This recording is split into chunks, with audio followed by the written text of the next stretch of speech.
It is indeed the greatest block party in town here at Wrigley Field, with a capacity crowd inside and parties everywhere.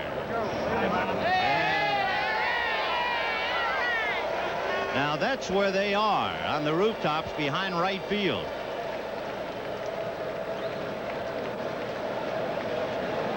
Quite a show. It is. You know, I just wonder, you hear about all this opposition against lights. I wonder if those people charge admission. They make a living doing that. They charge admission to go up there, so they can't be complaining too much. Well, here comes Sean Dunston, Ryne Sandberg, and Mark Grace in that order. Bottom of the first inning, no score. Fastball snaked away, ball one. Sid Fernandez, 6-9, 0-2 against the Cubs, 4-4 lifetime. And for Fernandez, a better pitcher, although the record isn't overwhelming, a much better pitcher at night than in the daytime. He's 1-4 in the daylight. And that's promptly banged to left center. Dykstra on the run to pick it off. Fernandez is a strikeout pitcher and a fly ball pitcher. You won't see many ground balls. A very dangerous occupation here in Wrigley Field. Here are the Cubs, with Dunston followed by Ryne Sandberg and Mark Grace. Then Andre Dawson in right field, Vance Law at third, Mitch Webster in center, Rafael Palmeiro in left, Damon Berryhill behind the plate, and Mike Bielecki on the mound. Sid Fernandez working on Ryne Sandberg, who hit the first Cubs home run under the lights last night, only to have it washed away.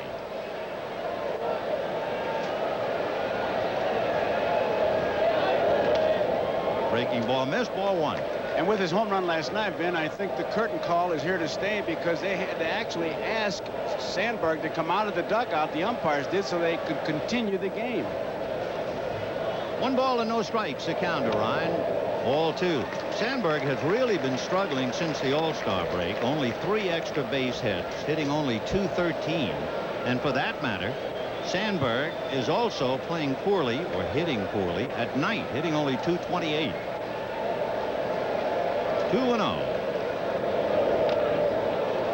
Well, when you see a hitter swing at that moving fastball, you can understand why Sid Fernandez strikes out a lot of people. He has struck out 12 twice this year.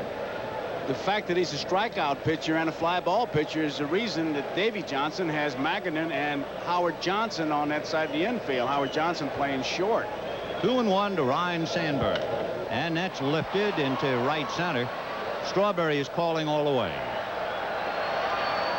If there's a possibility of hiding someone, it would be the way he's playing them. And Hojo, 18 games at shortstop, has only made 2 errors and 6 chances. Magadan, 21 games at third, 1 error and 55, so that's not too bad. Not bad at all, and an indication of the type of game Sid Fernandez pitches. The first 2 outs are fly balls. Mark Grace, the youngster just up from the minor leagues, and maybe that's one reason why he has been hitting so well at night. He's hitting .365 at night games and in the 270s in the daylight. And when he talks about seeing the ball better, it could be because he's so accustomed to playing night ball in the minor leagues. Definitely. The minor league player, when he comes to the major leagues, has to really learn how to use sunglasses. He very rarely plays a day game. 0-1. Breaking ball ran away. Of course, the first night game in professional ball, May 2nd, 1930, that was Des Moines against Wichita in Des Moines. 1 ball and 1 strike to count. To the left of short and through, base hit. So Mark Grace, who hits left-handers very, very well, has a 2-out single to center. And Andre Dawson coming up. He just tried to stroke that ball right back up the middle. He doesn't take a very hard swing. There it is. Fernandez can't get it. It's by Howard Johnson, and base hit for young Grace. He has hit in 10 straight now. He's hitting over .290 against left-handers. So he hangs in there very, very well. And now Andre Dawson trying to pick him up. Dawson is also having a big year at night. He's hitting .338. Andre still has pretty good running speed. He has 12 infield hits.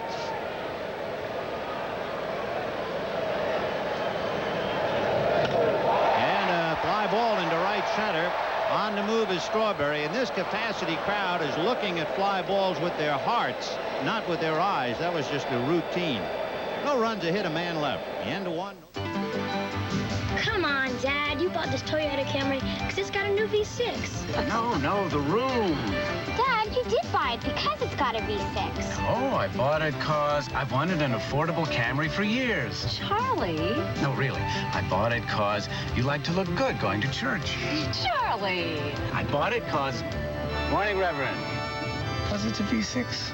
The powerful new Camry V6. Toyota quality. Who could ask for anything more? The 30, the 20, the 10. Hold it. He's going into the party zone. It's football party time. And there's nothing better to party with than plenty of Miller beers and Fritos corn chips and Lay's potato chips. Look for the football party zone display wherever Miller beers and Fritos and Lay's chips are sold. It's the yard! Fighting the ball, 15 yards. Hey, this is my house. Miller beers and Fritos and Lay's chips turn your home into a football party zone. Ah, the natives are restless, building appetites at a fever pitch. It's summer hunger. Summer hunger. Unleash it at Burger King. Enormous summertime sandwiches, big burgers, a huge flame-broiled Whopper, icy cold Pepsi. Summer hunger. When it strikes, only Burger King can tame it. Must be feeding time. We do it like you do it at Burger King. If you think you might need some new hand tools, think about this. Sears Craftsman hand tools are built so tough, we guarantee them forever. And we mean forever. Now, a revolution in blade shaving from Remington, the new Remington Electro Blade, with vibrating blades for a close, smooth, comfortable shave. Safe, immersible, and cordless. The new Remington Electro Blade vibrating blade system. Dave's Riders are back. That's right, Dave's Riders are back. And helping us celebrate Eric Robinson, the Moody Blues. You know, ladies and gentlemen, it's top dollar entertainment. Tonight from Wrigley Field, the New York Mets against the Chicago Cubs. Brought to you by GE. From satellites to medical systems, we bring good things to life. By Toyota, there's quality, then there's Toyota quality. Who could ask for anything more? And by Miller Brewing Company, sole sponsor of the U.S. Olympic Training Centers. Darryl Strawberry, Kevin McReynolds, and then Gary Carter. And there's a strike to Strawberry, who is also struggling with the bat. He's had just 2 hits in his last 20 at-bats. Took a game off to rest a little bit. Fouled off. It's an interesting quote that he had about that, too. Vinny said, I'm tired. My upper body, my swing is tired. The heat the last couple of weeks has just worn me down. Well, he's only missed 4 games, so he's been giving it his best shot. 0-2 to Darryl Strawberry. And down he goes. Strikeout number 2 for Mike Bielecki. He chased the ball out of the strike zone, and Bielecki is just moving the ball around, and you do have to wonder, are they picking that ball up? You know, the Mets were talking to themselves about being shut out last night by Jeff Reed, who did not have overpowering shutout kind of stuff. I thought Wally Backman's statement, he said, when I read it, he said he was throwing 89. He said, I had to attack that. He was throwing 82 if the wind was to his back. Well, whatever he did, he put the blocks to the Mets for the moment. And the batter now is Kevin McReynolds. Slider for a strike, 0-1. McReynolds has hit in 12 of his last 14. 8th in the league in RBI. Breaking ball in the dirt. 1 ball, 1 strike. When you look at McReynolds, he never changes expressions. In fact, Ralph Kiner, one of the broadcasters, said he doesn't have an attitude problem because he doesn't have one. And the New York papers call him the Mount Rushmore of the left fielders. 1 ball, 1 strike. Hard slider in the count, 1-2. McReynolds with a good throwing arm. He has 11 assists this year. And Kevin has made a move. Earlier in the year, he wasn't driving in people. But with 64 RBIs, 8th in the league, not bad. He's had 20 RBIs in the last 25 games. 1-2. Fouled away. I think he's one of those players, Vin, you just wind up, set him out on the field opening day, and he gives you a good year.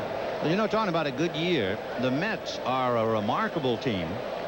They lead in so many categories, and particularly in pitching. That is truly their strong suit, and it has carried them to where they are, because as we call up various players, you see that they have not been hitting well at all. 1-2. Hit foul down the right field line, out of play. And anytime you see good pitching, you're going to see good defense as far as numbers. They're not going to give anything away, much like the Detroit club. And unlike the Detroit club, the Mets hit home runs. One of the important things, a home run catches the eye, but it is like money saved and money spent. What you hit is one thing, but how many do you give up?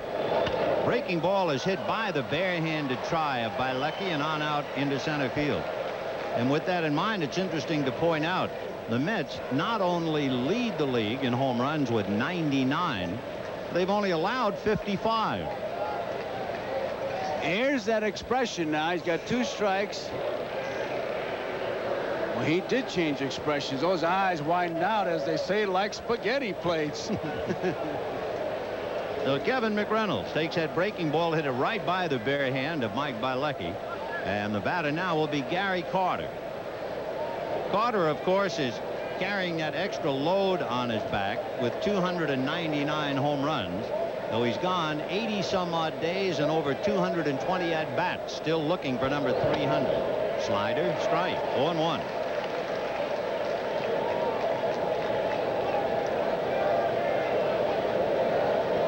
McReynolds has stolen 15 bases. They've yet to catch him. With Carter up there and 1 man out, you certainly could start him. McReynolds held on by Mark Grace.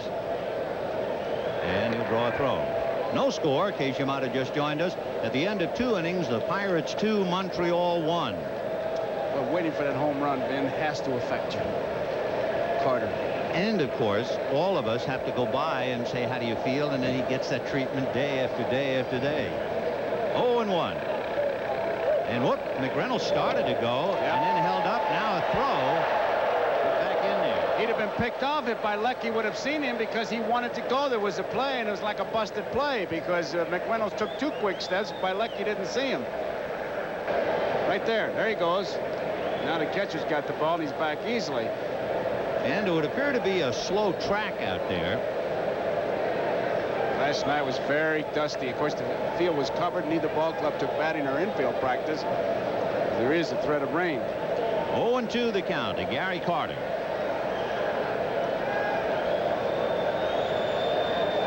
Bielecki backing off the rubber, and McReynolds had a great deal of his weight on his right leg. Well, and the catcher Berryhill looking for some help. McReynolds is definitely a threat. You can't take anything for granted, especially with Carter up there and 1 out. Ground ball to double play. 0-2. He's not going. And that's popped in the air, foul behind the plate. Damon Berryhill coming back. It is in amongst the customers. Boy, it's a different thing here. Foul balls usually go out of play.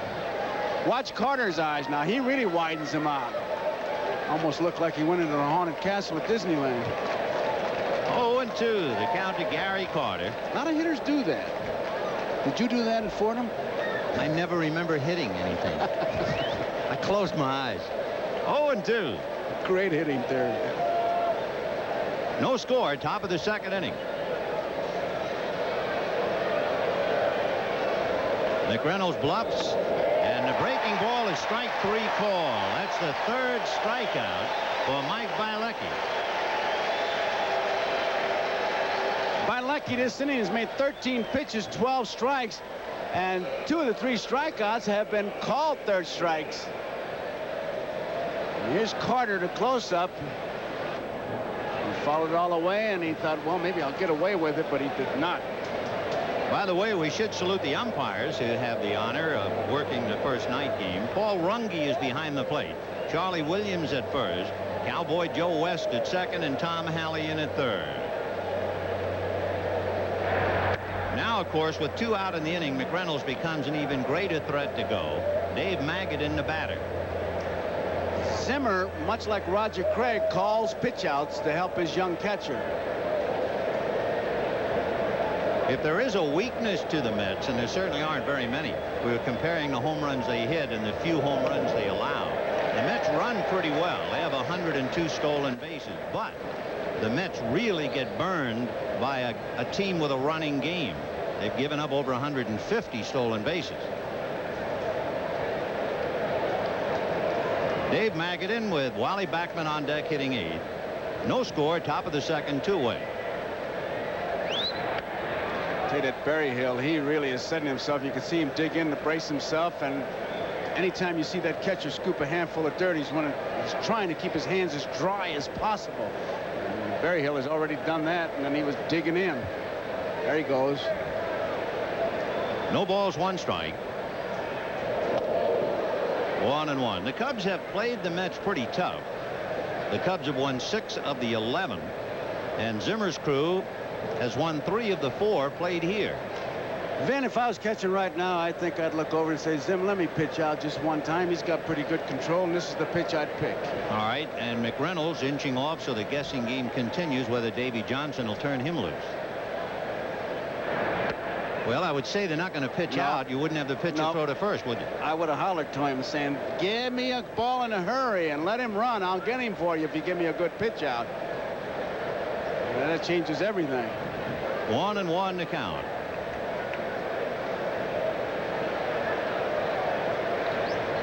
Maybe that's just to make Reynolds think they're not going to use a pitch out. I doubt it. 1 ball, 1 strike.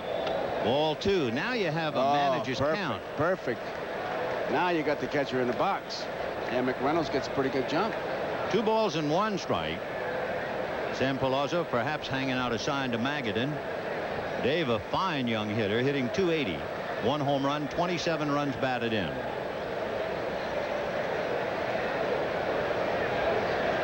Magadan strikes out maybe 10% of the time. McReynolds going. Fastball is a strike, and it's juggled by Berryhill. Came out of his hands like a bar of wet soap, and he couldn't make a play. And that's the reason that the catcher will grab that handful of dirt right before he gives that sign, trying to keep it as dry as possible, but it just didn't work that time. McReynolds, a good jump. He had 3 steps as Bielecki still had the ball, and he doesn't take anything for granted. But watch how he shifts into position, Berryhill, but one-handed grab, and there it is. That cost him. So now McReynolds waiting to be picked up at second base. 2 out in the second inning, no score. Magadan with the count 2-2.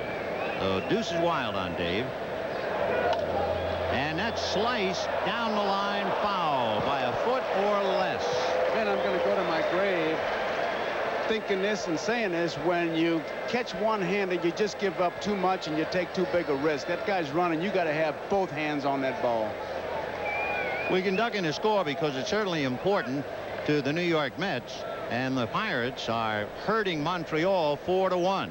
And remember the way the standings are right now. The Pirates are 6 back and Montreal 6.5 back, with Montreal heading for Shea Stadium for 4 over the weekend.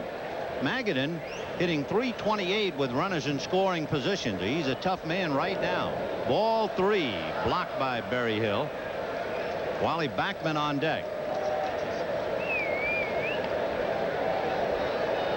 Give you an idea of the Mets and what's been going on with runners in scoring position. A notable tail off this year, but nevertheless they're 6 in front of the pack. But you could put an asterisk and then say it points up how great their pitching has been. You stop to think here he's in scoring position, Vin, but you're pitching a little bit different to him with first base open. Wally Backman waiting his turn on deck.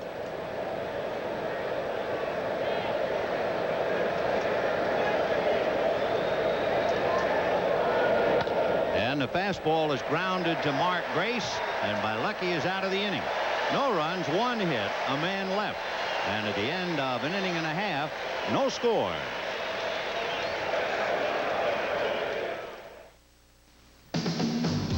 Read any good beer bottles lately?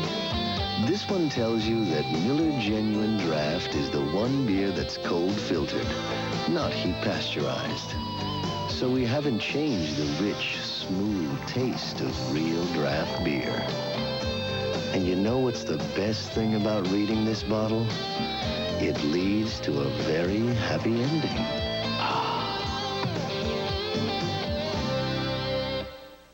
I'm State Farm Agent Jim Cornwell.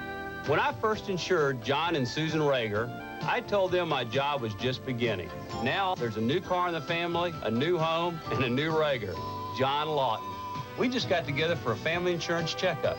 That's State Farm's way of helping you keep up with all your changing insurance needs. Because if you're anything like the Raegers, things can change pretty fast. And like a good neighbor, State Farm is there. Hold on. So, did you check out any other 4x4s before getting another one of these? Sure. There was some a little cheaper. So how come you stuck with Toyota? Well, my old one never let me down. How many things can you say that about? Yeah, but if you could have saved a few bucks, why take chances? What chances? You got any idea how far it is back to town? Toyota quality. Who could ask for anything more? I've been writing a lot of stories about aspirin lately, but if you think you've heard all there is about aspirin, think again. Clinical tests on headaches show there's a better aspirin formula. It's Anacin. Listen, the tests show that compared to regular strength aspirin, Anacin provides a more effective level of headache relief. Better relief. The latest good news about aspirin is Anacin. Anacin, a better aspirin formula. This was last night. Phil Bradley hit the first home run in the night game at Wrigley Field that was to be washed away. But watch what happens out in the street. That guy didn't lose a drop. Look at him. What a play. Best play of the night wasn't seen by too many, but now we've all shared it. It'll be Vance Law, Mitch Webster, and Rafael Palmeiro. Bottom of the second inning, no score in the ball game. Law hitting .292. When you give batting averages, it's interesting to note about Sid Fernandez. You take the opposition's batting average against Sid Fernandez this year, it is .191. There are only two other pitchers in the league holding the opposition to less than .200 batting average, Pascual Perez and Mike Scott. 0-1.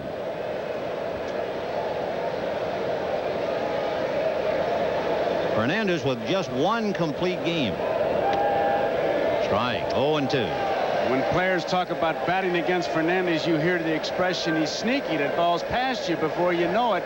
It's his delivery. It looks like he's just going to lob it up there at the last minute. He gives it that zip, and it's by you. 2 years ago, he had his career high of strikeouts. He struck out 14 against the Giants. 1-2 the count. With 12 strikeouts twice this year, he's the only pitcher to do that in the National League. There have been 5 pitchers to strike out as many as 12 in a game, but they've done it once each. He's done it twice, to Pittsburgh and Houston. A breaking ball, and the count 2-2. It's right about the time he releases the ball that it gets a little bit tricky. Now watch, he gives you a lot of elbows, and right there. And then he comes at you. That was the curveball, so it was not as herky-jerky as that fastball. And another breaking ball is hit slowly to third. Magadan, with plenty of time, takes care of Vance Law. He let up on that curveball, and Law swung at it just the way he threw it, nice and soft. By the way, for any historians, in doing some research here, the Cubs have estimated there were 5,852 consecutive day games, and that snapped here tonight.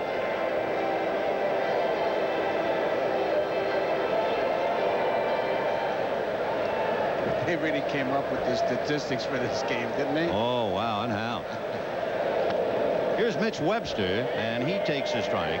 Webster came from Montreal to the Cubs in the deal that sent Dave Martinez up north. Mitch with 2 home runs. Pretty good defensive outfielder, although questionable in a big ballpark whether he can play center field as well as Martinez. In fact, Montreal didn't think he could. I think they look for him for a little more offense, and they give up that bit of defense. The Cubs, in talking about offense, earlier this year they won 9 straight home games without hitting a home run, and recently 12 straight at home without hitting a home run. The Cubs have really tailed off. They've only won 8 games since the All-Star break, hitting 9 home runs in 25 games. Bill Zimmer has lost any punch at all, and it has really hurt him. Joe Altobelli sitting behind him. 1 ball and 2 strikes to count to Mitch Webster. Rafael Palmeiro on deck. As I look at the flags, I wonder if we're going to hear as much during night games as we do day games about the wind blowing. Fastball low, 2-2. We take a look at those flags, and I'm sure when you played here, that's the first thing you looked at when you arrived. When you got out of bed, you looked out the window, and according to where you lived, you knew how the wind was blowing. 2 balls and 2 strikes the count to Mitch Webster. And he lifts one, but he didn't get enough of it. Both Strawberry and Dykstra are there, and Strawberry. 2 down in the 2nd inning, and Rafael Palmeiro coming out. Yeah, the old expression is really applicable here, isn't it? Full house at Wrigley Field. Those light towers, General Electric towers, there are 546 floodlights. Each tower 33 feet high.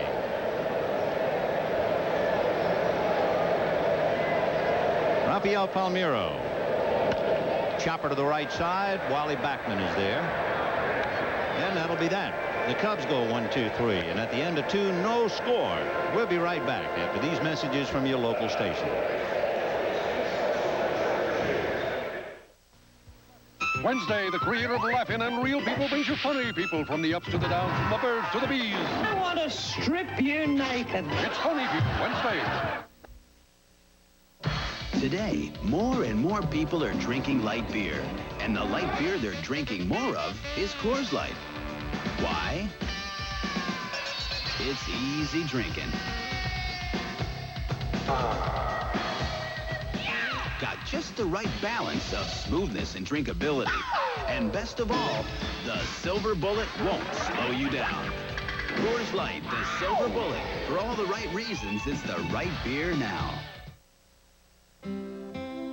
There's a city in Texas that supported our major industries and generations of families for over 120 years. The city, First City, Texas. Healthy, strong, and ready to say yes we can to businesses and families across the state. Whatever your banking needs, find your answers here in our city, First City, Texas. Come join the fun at the 6th Annual Easter Seals Softball Marathon, August 27th and 28th at the Krieg Field. Once again, the KXAN 36ers and the KVK All-Stars will battle it out, and we all know who's going to win. Chase 101 KVIC. Teams will be playing for big prizes for 3 hours, but most of all, to raise money for Easter Seals. If you'd like to enter a team, call 478-3977. We need your support and your team donations. So, come play softball with us for a very worthy cause. Easter Seals. We'll see you there. Wayne Gretzky traded for a woman. The story after the game. The man's name was George Cahill. He was the man who first discovered a way of economically staging night games.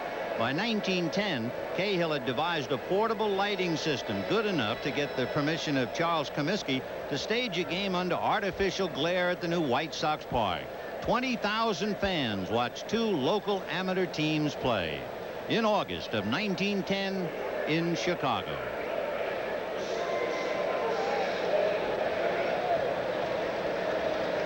Third inning, no score in the ball game. Wally Backman followed by Sid Fernandez and then Lenny Dykstra. Backman a switch hitter and doing pretty well from either side of the plate. Backman doesn't play very much batting right-handed. He's hitting .294 from this side and .320 from the other side. And he's hot, 10 for 25 in his last 7 games, and Law has to keep him honest. Fouled away. Well, if he stays hot, they'll get a plate in his honor. Oh, we had to ask him about that story. His wife went into a China store and saw commemorative plates, and there were Gooden, Hernandez, and Strawberry, and she said, you have one of Backman? And the proprietor said, we just sell the popular players. 0-2. 1-2 the count to Wally Backman, a very popular player. Yeah, so then Wally went back and he introduced himself to the fella, and I don't know how it came out yet, but I think the guy's ordering some Backman plates. He ought to. He's hitting .350 for better than a month now. And got him. I tell you, they must not be seeing that ball because the call, 3rd strike's been. There's another one. Re-up. 4 strikeouts for Bielecki. And 3 of them called. Now, it looks like he's watching it and seeing it well. Right down the middle, he just took it. So with 1 away, a good hitting pitcher, Sid Fernandez, coming up. Sid might not rank up with Tim Leary, who's hitting just under 300. But at 237 and 6 RBIs, he's no slouch. Ground ball to the hole, and base hit to right field. Well, hitting 237, he's batting higher than Howard Johnson, 225, and Elster, 217. You think he might remind them of that fact, too? He'll want to hit with the extra men if he keeps that up.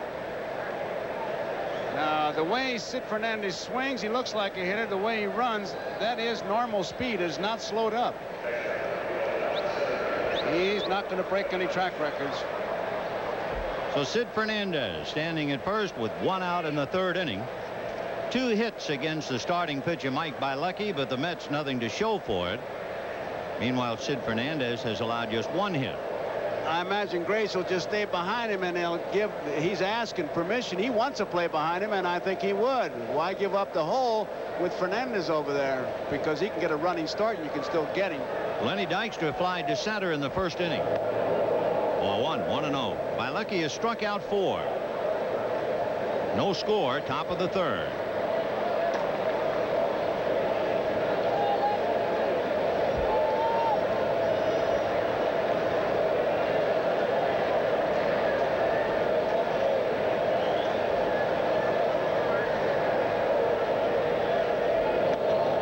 And he missed that one. In fact, he almost looked like he was aiming that pitch. He did not cut that ball loose at all. 2-0 the count. Mike Bielecki, it's a pretty big night for him. Somebody just hollered from the bench, too, Ben. Yeah, that last delivery, it looked like somebody who was just trying to pinpoint the pitch and catch the corner. His last major league start was September of 1987. So this is a big one for him. And that's muscled into left center. On the run is Webster, but it's going to land, and Fernandez goes to second. So Dykstra was jammed and was able to push that ball out into left center field. And the Mets now are in business. Don't let the size of Dykstra fool you. That was strictly muscle. He did not hit that ball hard. It did not spring off his bat. He just muscled it out there. There's a case of a good pitch being hit by a hitter. He hit that thing about at the trademark, and Webster, a pretty good outfielder, just couldn't catch up with it. So with 2 on and 1 out, Howard Johnson will be the batter, followed by Keith Hernandez. Johnson struck out in the 1st inning, struggling with the bat.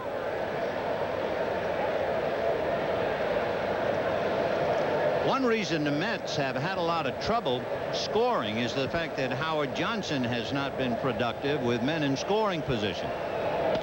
And he hits a fly ball to center. Mitch Webster's there, so the runners have to hold.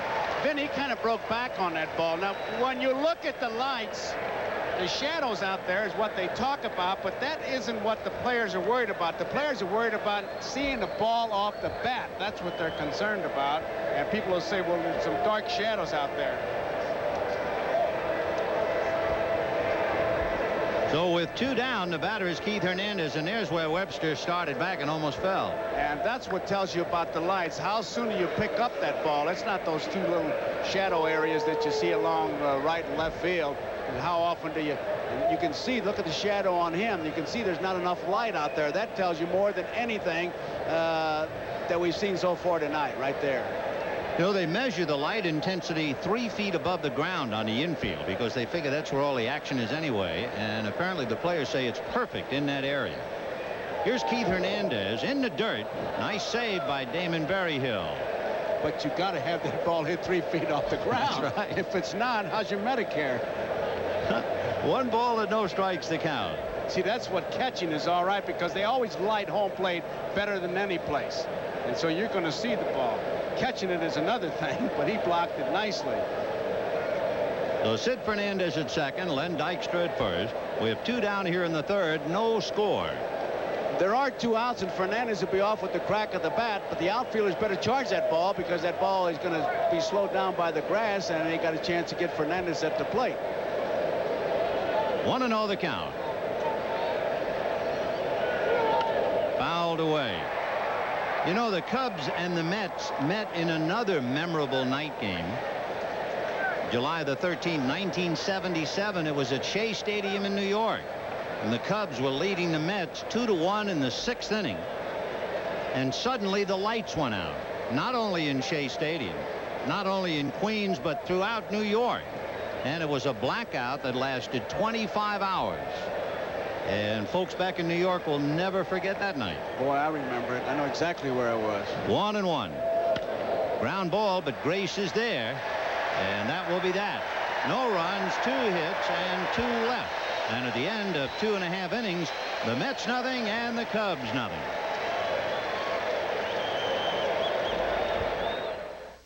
You know, when I pitched, I used to have trouble in the late innings, but I won't have any trouble pitching my favorite beer, Miller Lite. Light's less filling, and it's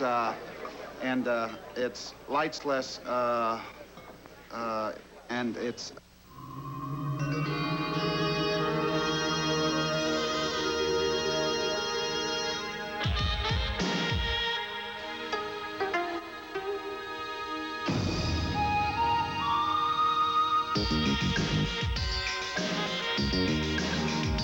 Seoul, a city of contrasts.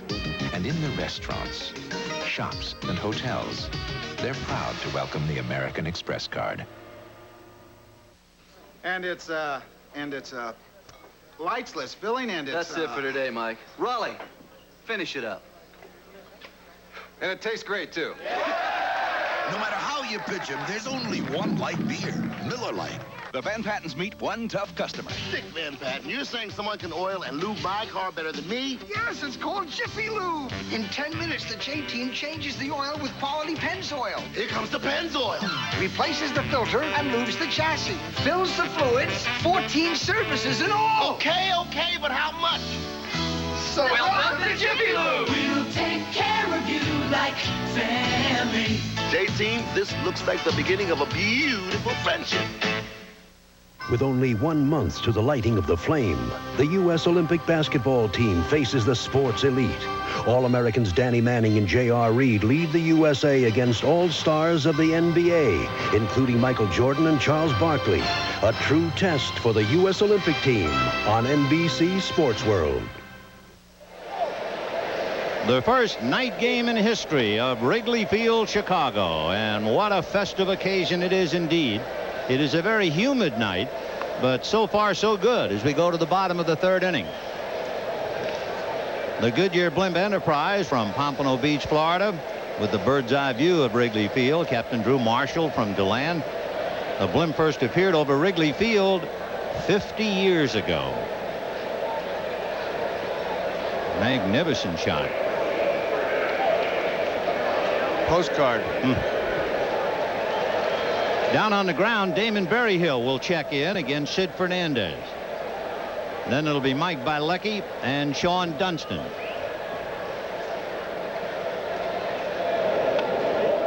Boy, he wasn't cheated with that hack. No, he wasn't. And even though he's a rookie, Gary Carter still checks those eyes. He doesn't want those hitters to be sneaking peeks at the signals. As he gives the sign, he'll look right into their eyes. And he's just about taken over. You talk about squatters' right behind the plate. Jody Davis doesn't play much at all now.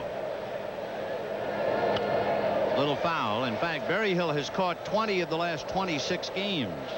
And last night, sliding on that canvas did not really do Jody Davis any good. Yeah, Jody Davis did a Rick Dempsey, as did Les Lancaster, who's coming off the DL from an appendectomy, and he's doing belly whoppers out there. Well, I want to tell you something. They had a little meeting today, and that appendectomy might not have been as painful. And Carter checking those eyes. 0-2. Got him. That's what he does best, that high riding fastball. Let's get an update. We'll go back to New York and to Gail Gardner. Then, as you mentioned, in Montreal, Pirates with runners at first and second. Bobby Bonilla, inning-ending double play ball to Rex Hudler. Tossed to second, though, into right field. Barry Bonds scores. Bucks added another unearned run in the inning. They lead the Expos 4-1. Let's go back to Wrigley. And here is Mike Bilecki. 1 ball and no strikes. Fernandez has thrown 16 strikes, 9 balls. Fernandez 6 wins and 9 losses. And the Cubs have beaten him twice. He has lost 3 of his last 4 games, has Fernandez, but it's interesting to point out in those 3 losses, one game he allowed only 1 hit in 6 innings. Another game he lost, he struck out 10, and the third game he lost, he struck out 11. 1-1. He really is an amazing. I guess he's an enigma trying to figure out why he doesn't win every time out and with a team in first place. I tell you, he's the kind of a guy that managers just, well, they just wonder and tear your hair out is the expression, but it goes beyond that. Fouled away by Bielecki, and the count is still 1-2. In Sid Fernandez 21 starts this year, the Mets, who are very much above 500, are under 500 in the games he pitches. And in 13 of Sid's starts, they've scored 3 runs or less. You know, just watching him, too, I think he's another one of those pitchers that looks away from the hitter in the middle of his windup, which doesn't help the hitter's confidence. 1-2.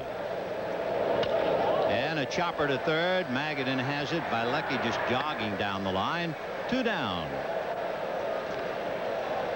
Though Fernandez has allowed 1 hit so far. We're in the 3rd inning, no score. Quick look. Pirates leading Montreal 4-1. And you can see Cincinnati got a run in the 1st inning. And the Western Division in the National League putting the heat on the Dodgers, who lead by a game and a half. No report yet. San Francisco in the great indoors of Houston. In the American League, Boston leading Milwaukee.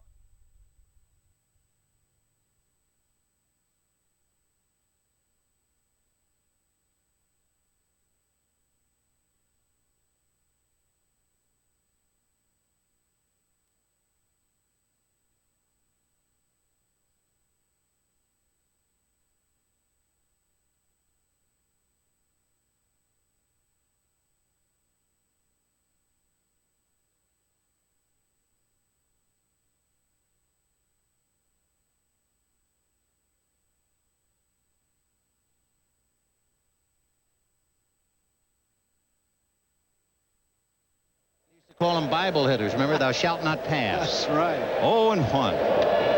Joe Brown, when he was over.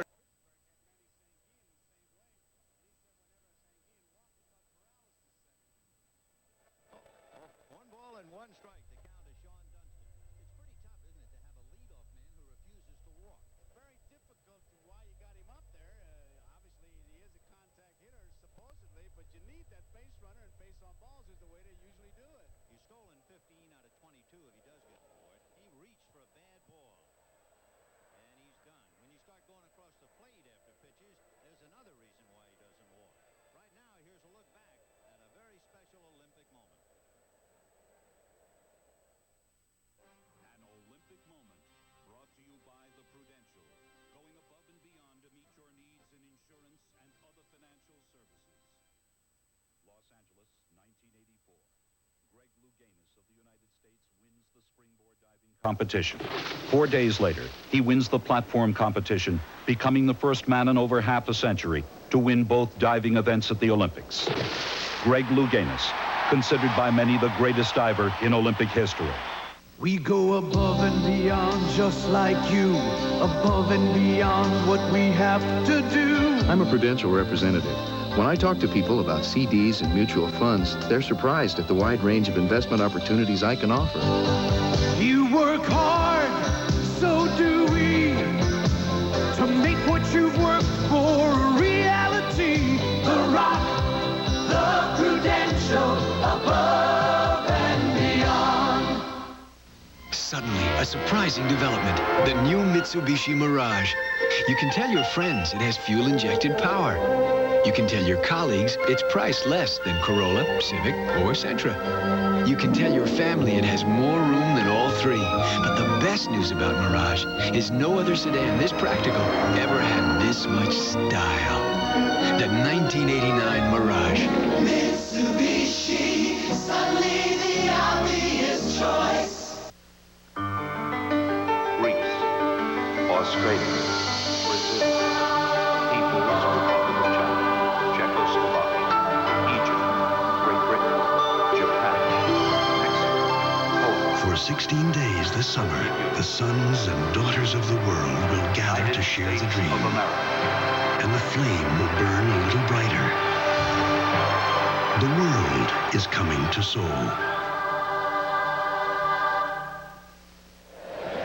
We've got 3 innings in, no score. The Mets and Cubs, and in the 4th, it'll be Darryl Strawberry, followed by Kevin McReynolds, and then Gary Carter. Darryl, 3 home runs in his last 9 games. We were talking before about Dunston not walking, but Strawberry's another story completely. He's 3rd in the league. He's been walked intentionally 16 times. So they try to pitch around him a good deal.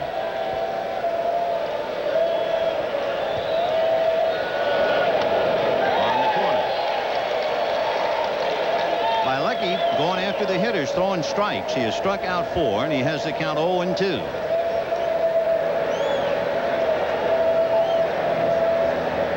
He got Strawberry the last time on a bad curveball.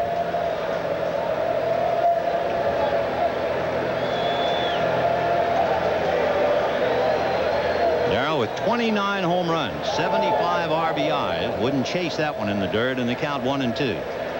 He pays a price. All power hitters do. He has struck out 81 times. When he hits those home runs, everybody talks about it. That one he hit in Montreal. Mazzilli says, I wouldn't miss the time at bat. He may hit one 600 feet. And with everything else, he's also stolen 21 bases. 1-2. And promptly bangs it to center for a base hit. So Strawberry leads off the 4th with a line single to center. That's hit number 4 of Bielecki. And the batter will be Kevin McReynolds. Strawberry 10 for 20.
The day baseball returned from the 50-day strike.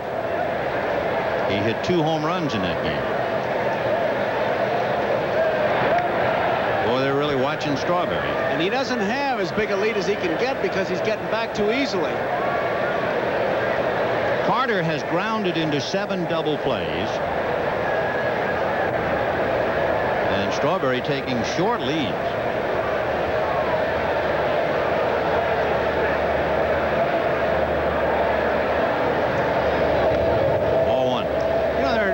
Ways to measure leads. I mean, there's a one-way lead where you get way out there, you draw a throw, you break back at first base on the first move.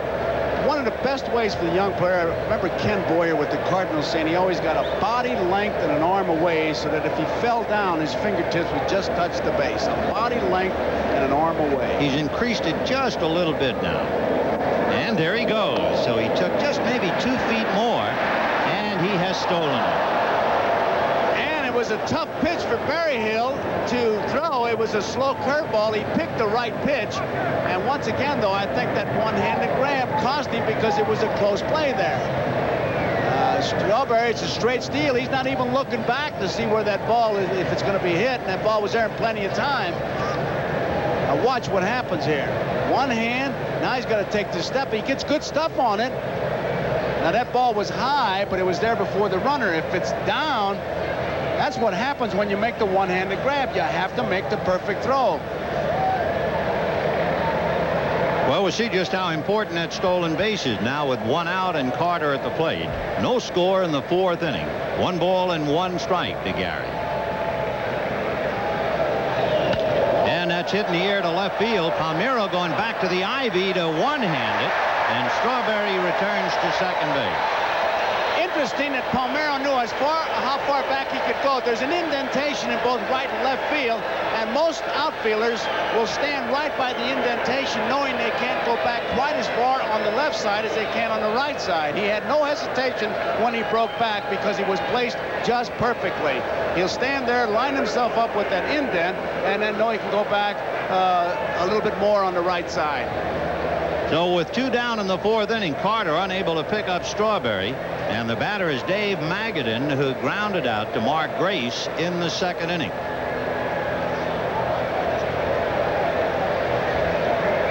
Strawberry with a base hit and a steal at second. Ball 1. Here's that last one hit by Carter. See the indent? Now he knows he can go back a little bit farther on that side, and he has no hesitation, a lot of confidence, and makes an easy play. There you see a good look how he's lined up. No balls and 1 strike to Dave Magadan. No score, 4th inning, Strawberry at second base. Been watching Strawberry steal second, and you know there are some great base stealers in the National League. People like Vince Coleman and Gerald Young, Darryl Strawberry. There's one fella, he's the only one, I think he can steal a base anytime he wants, and that's Cincinnati's Eric Davis. When he's healthy, I get that feeling. 1-1 to count. Does he do something different that gives you that feeling? There's just a confidence, I guess, that he exudes that I can steal it anytime I want, and he really can. Really can. He has slowed down considerably since Pascual Perez hit him in the groin with a pitch. That'll slow you down.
welcome to Wrigley Field. But they've had some great events here at night.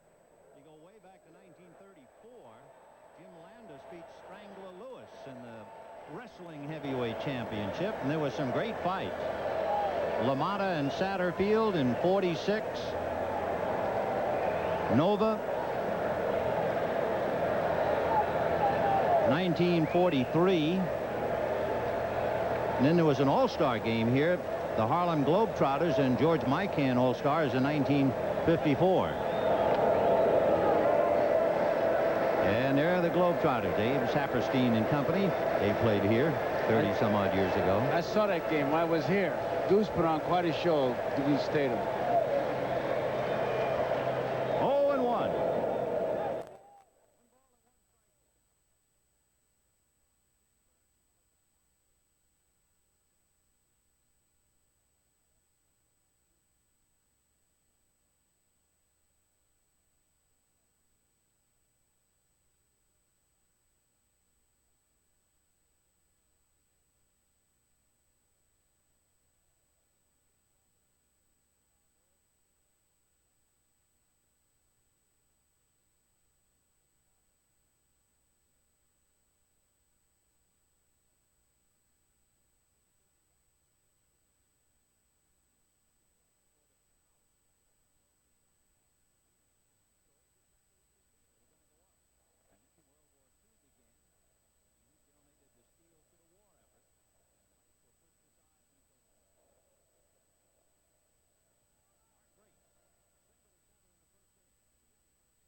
That's the equivalent, I guess, the East Coast equivalent of Fernando Valenzuela looking up into the bill of his cap. And the batter wants to say, keep looking at me, don't look away, look at me. Well, he picks him up right away. But that split second, you're not sure, and that's enough to throw you off. 1 ball and 1 strike. Breaking ball for a strike. Fernandez very tough and hits per 9 innings. A little more than 6.5. In fact, if you had to rank the great pitchers, hits per 9 innings, he'd be there above Koufax or Gooden or Feller. However, Nolan Ryan.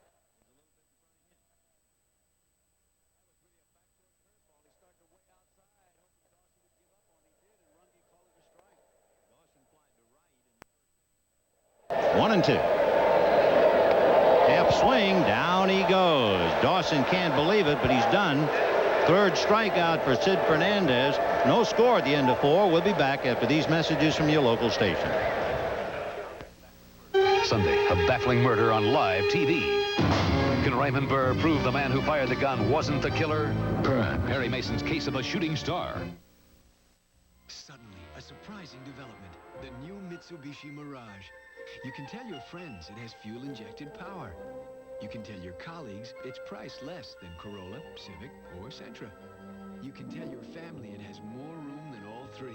But the best news about Mirage is no other sedan this practical ever had this much style. The 1989 Mirage. Mitsubishi, suddenly the obvious choice. It takes a team with experience to make sense out of an election year.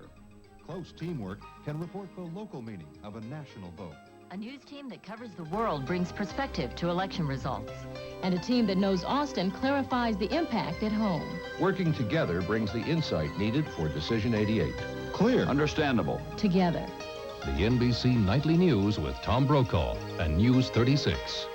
Our team works for you only on NBC, only on Channel 36.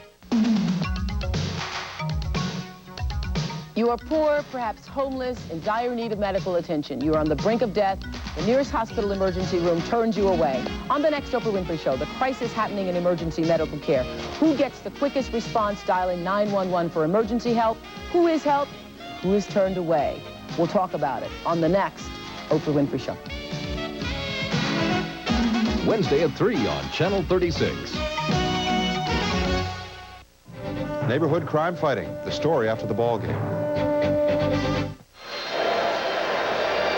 Well, we have 4 innings in the books, no score in the ball game. Interestingly enough, we have 7 strikeouts in the game in 4 innings. The first question is, are they seeing the ball well enough at home plate? If it goes like this, I'll guarantee to say I just couldn't pick the ball up. And if you were the catcher, you would just keep encouraging that kind of thinking that you can't see that ball. Well, we'll take a look at what happens now in the 5th inning. No score.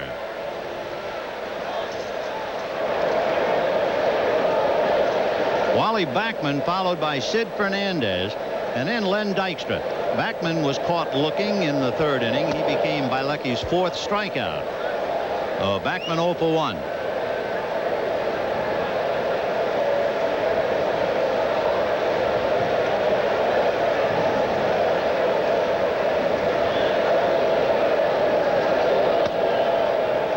Two balls and no strikes the count.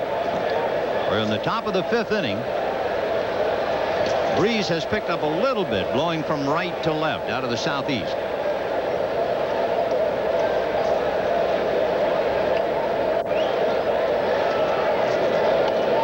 And that's in there. 2-1. They really play Backman as if he were a right-handed batter. Law is short at 3rd base, but center fielder Webster's in left center field, giving them all the right field line. Look at that defense. He's got the whole right field line. Now he's behind 3-1. Up to now, Bielecki has not walked anybody. You know, you can't say that one pitch makes the game, but right here, a crucial pitch. Would you make him take? With Backman and the pitcher hitting? I would. I would, yeah. Oh, I'd have him taking 3-1. Make him go to 3-2. Take him deep as you can in the count. Well, we'll see what Davey decides. Swing, line drive, down the line, base hit. Over to get it, the left-hand throwing Palmeiro. That makes it a little tougher. However, he makes a good throw. I think that's the biggest change in baseball is the liberty that batters have now as opposed to the way it used to be. 3-1, 2-0 means nothing. Hit, slash. And the other thing seems to me is to watch a leadoff man open up a ball game and hit the first pitch. Yeah, well, if you're Ricky Henderson, you can understand that. But the guy's trying for a base on balls. I agree. Sid Fernandez has sacrificed 4 times this year. Now, he's a good hitter. He singled to right in the 3rd inning. We'll see if they put the bunt on to try and move Backman around. No score. If he doesn't put the bunt on, I'm walking out. I'll tell you that right now. He's got a bunt.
One ball, no strike, banged into right field for Johnson. So Bielecki, who pitched very well for 4 innings, might be running out of gas here. A base hit by Backman, home run by Dykstra, single by Johnson, and Zimmer has dispatched word to get somebody up down in the bullpen. Apparently the reputation is he goes in a hurry because he wants him up. We'll see if 2 fingers up means 2 pitchers to get up. The first man up is Frank DePino, the left-hander, number 33. Might indicate a split.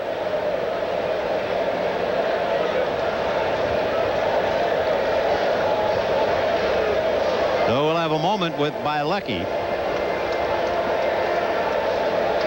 2-0.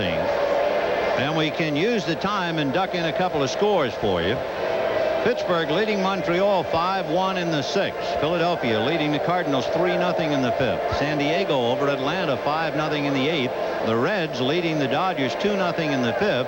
And the Giants in Houston scoreless in the bottom of the 2nd. In the American League, Toronto and New York 1-1 in the 5th inning.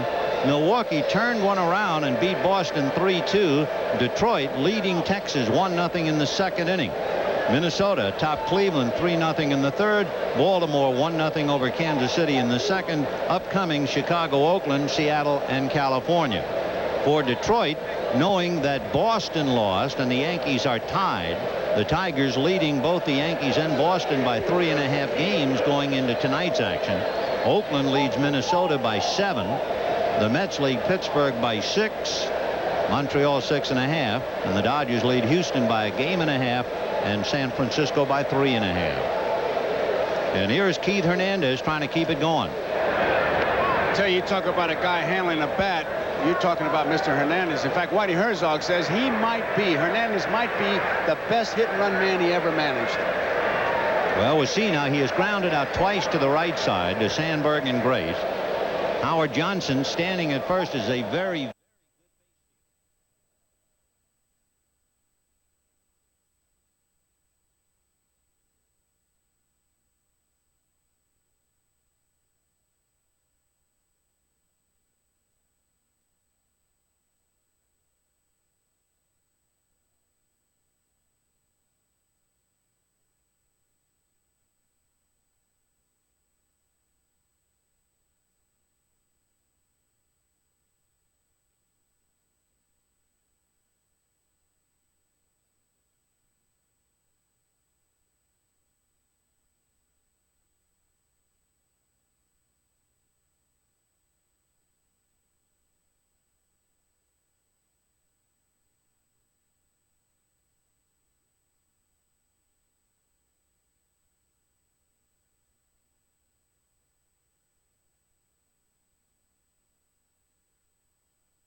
After a long day of eating hot lead, there's nothing better than drinking a cold Miller Lite.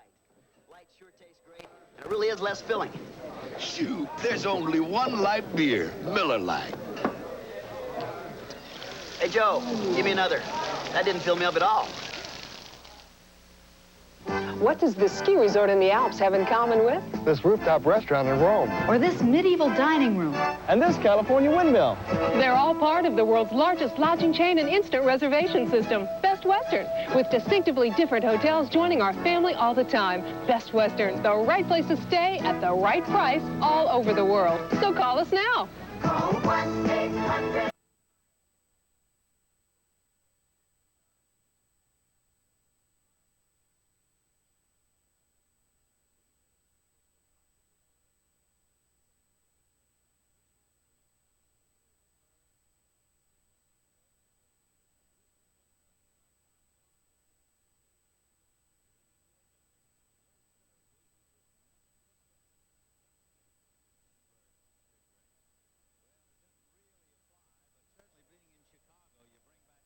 Great B support from Franklin P. Adams.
Ball, no strikes.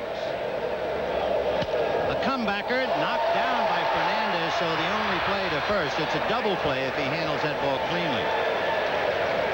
The Webster hits back to the box with Law advancing. 1 out, and Rafael Palmeiro coming up. He looks like he's in good position to field that ball. Should have fielded that ball, but he closed that glove before it got there, and it cost him the double play.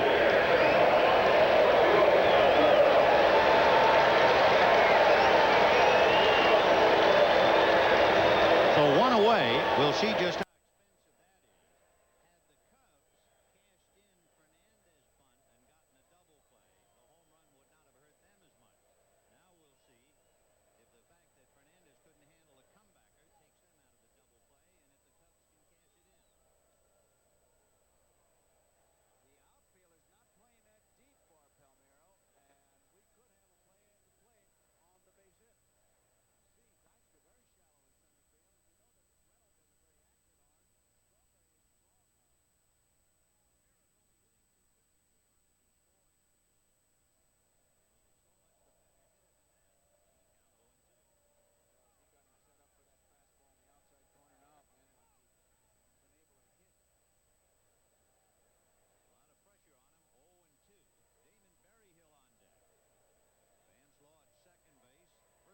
inning, and it's 2-0 New York.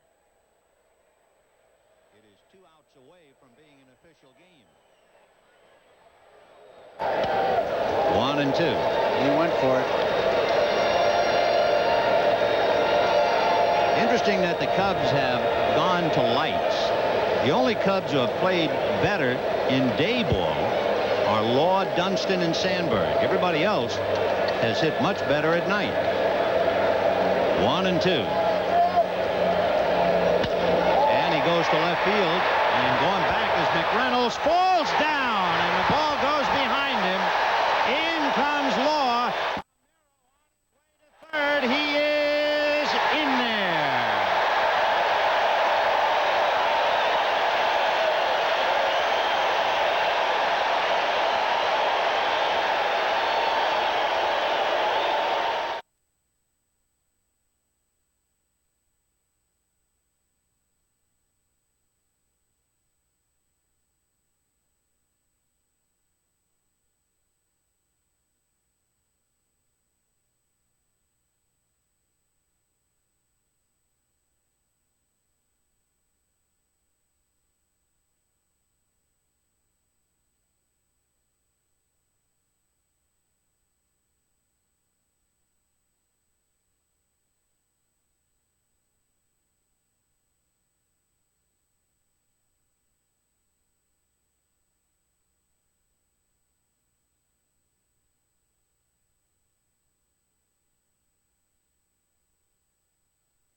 Mets 2, Cubs 1 here in the 5th inning.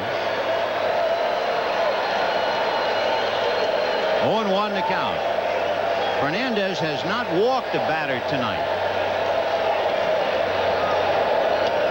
1-1. We bring that up because if you are even thinking squeeze, the first thing you have to think of is, am I going to get a pitch around the plate? And he's been on the plate for the first 4 innings. And they've got somebody already out of that dugout in Manny Trio.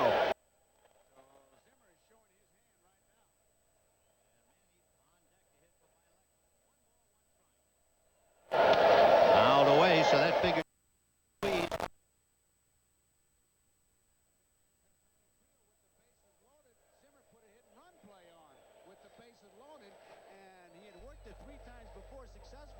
This time Trio missed the ball and he looked pretty bad, but you just can't predict what Zimmer's going to do, which is a sign of a good manager. Barry Hill trying to pick up Palmeiro and get the Cubs even. We're in the 5th.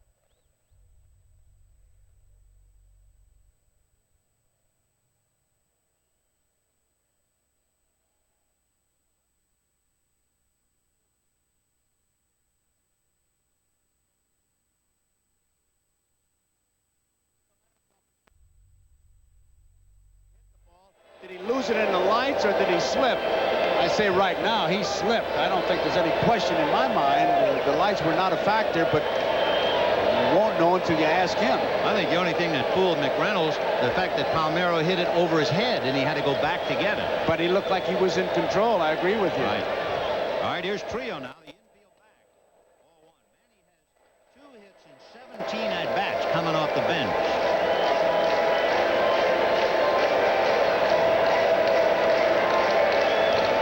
It's another remarkable thing in the difference between the Mets and the Cubs, or the Mets and any other team in the National League.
Then spent some time in Cleveland, Montreal, San Francisco, and he's back with the Cubs for his 3rd year. It's been a long inning for Fernandez. That was the 18th pitch this inning. That's not like him. And, of course, in left field, alone with his thoughts, Kevin McReynolds. The inning would have been over the way it was played. Instead, a run in and the tying run at 3rd. That face still doesn't tell you anything, though. Deuce is wild on Trio. Curveball got him looking. Just a little snake on the outside part of the plate. Strikeout number 4 for Sid Fernandez. Now here's another edition of Characters of the Game. Characters of the Game. Brought to you by A&W. Sit back and try yourself an A&W root beer or cream soda.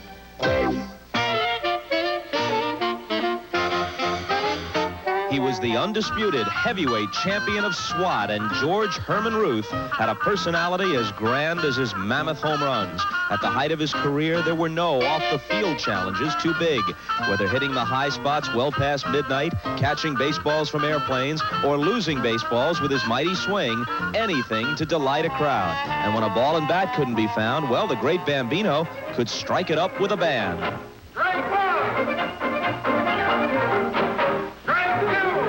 When the cameras were rolling, the Babe was one of the all-time greatest hams, and quite possibly the all-time greatest character of the game. One of the activities around the house we enjoy is washing the family car. Ain't she a beauty? And when we're finished, we enjoy making A&W root beer floats, flipping in the ice cream, then pouring in that rich, creamy A&W. Now you try it.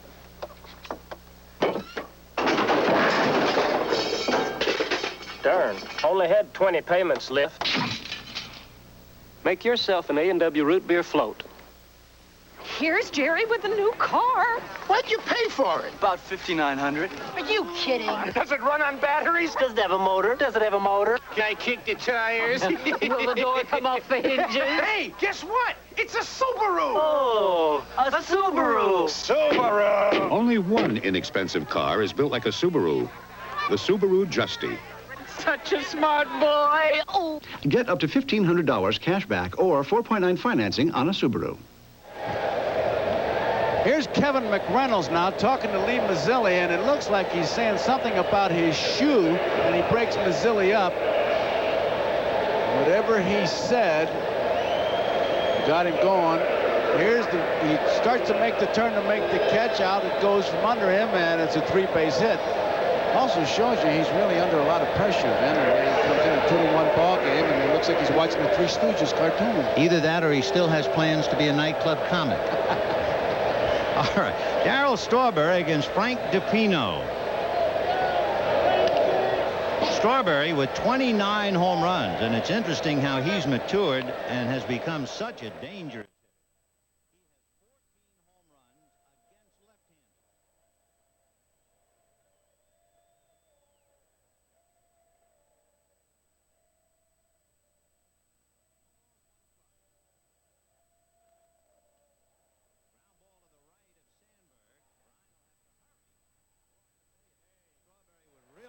Down the line. An update. So we will journey to New York. And once again, Gail Gardner. Thank you, Vin. In that first of 2 in Milwaukee, bottom of the 9th tied at 2, Joey Meyer goes the opposite way off Roger Clemens, giving the Brewers the 3-2 victory. Clemens started the season 10.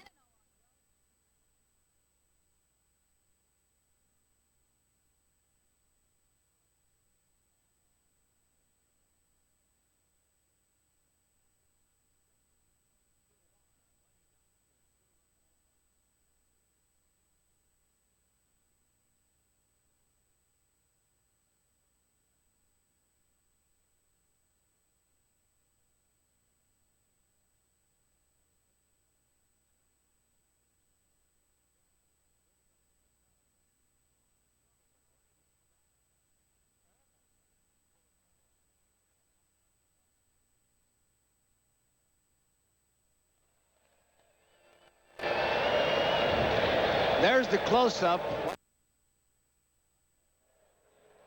Stays right with it, head down. He thinks he may have had one. You can see with that swing, but warning track. DiPino has been hit by right-hand batters for over a 300 batting average. 308 to be exact. He's done a good job on left-handers, so it's a little risky now with the right-hand hitters, McReynolds and now Carter. 0-1. Carter struck out looking in the second inning, plied to left in the fourth. I know they say they feel more comfortable, but I always wonder when there's nobody on base and they come to a set position, who are they checking? The other thing is, and I was watching it the other night, there's the 1-0 pitch, fouled away. In the year of the balk, if you are a pitcher who has discarded the windup, you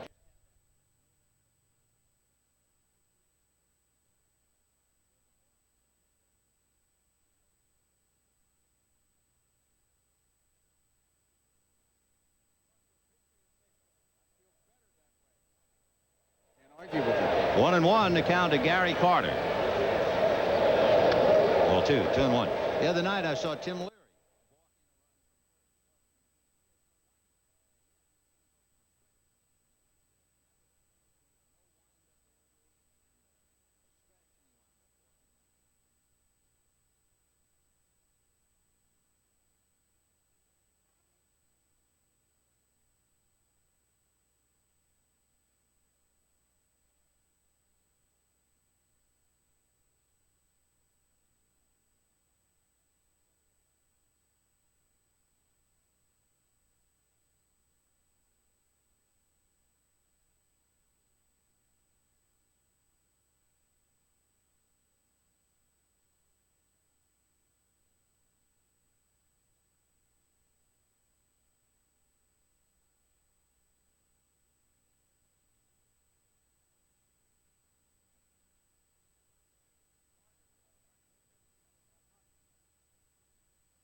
225 at-bats. This is the 225th on the outside looking in. Man, that's polyunsaturated pain.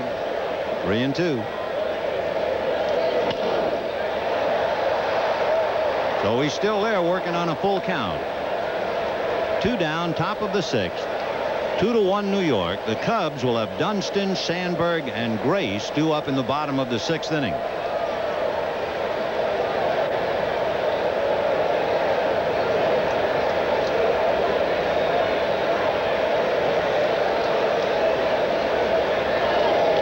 In the dirt. So Gary Carter gets a 2-out walk. The first pass issued to the Mets and the first walk in the game. And the batter will be the left-hand hitting Dave Magadan.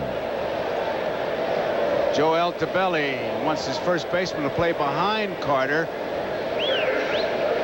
He's really setting the youngster. Joe, a first baseman when he played. I guess that's one of the oldest signs in baseball, a sign to tell a first baseman not to hold the runner on, putting one wrist over the other. Yeah. You ever remembered any other sign but that? No, they just cross their hands like that. Magadan has grounded out twice, 0 for 2. You've got to be careful, though, the way you do it. In my neighborhood, that could start a fight if you do it wrong. 1 ball and no strikes.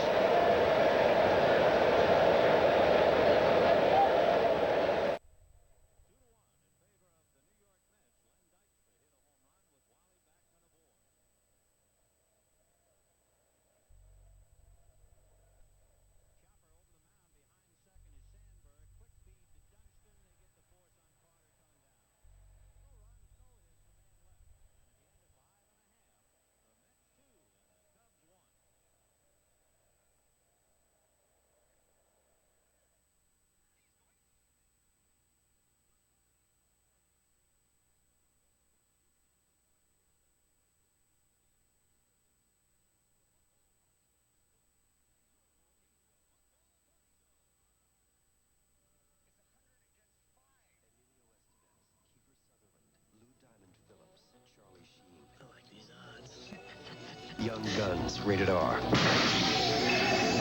Starts Friday. Some people are so silly. Ouch. They make this big deal about Kellogg's Frosted Flakes being just for kids. Well, look at me. I'm an adult. I eat them. Heck, I love them. Frosted Flakes just for kids? Come on. Like we adults have to go sneaking around. Like we can't enjoy these sweet, crunchy flakes just as much as kids. Daddy, are you eating our Frosted Flakes again? Oops. There now, you can't deny it. Frosted Flakes have the taste adults have grown to love. They're great.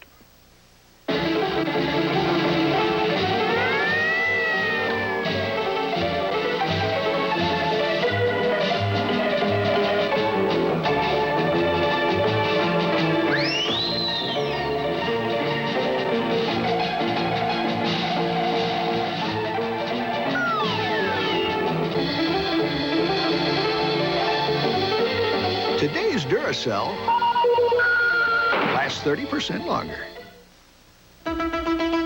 When you need tools, any kind of tools, for every kind of job, one name gives you more good choices than any other. Craftsman. The product, the usage, the vehicles, the testing grounds, the results. STP oil treatment is the edge. The U.S. Olympic team takes on the Canadians in boxing on North American Showdown Sunday.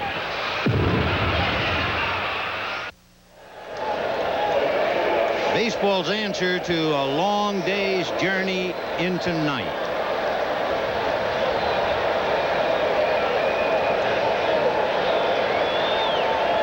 And into the bottom of the 6th inning. Vince Fernandez has faced 18 batters, no walks. He's not gone 3 balls to even 1 batter. 43 strikes, 20 balls. He is really in control.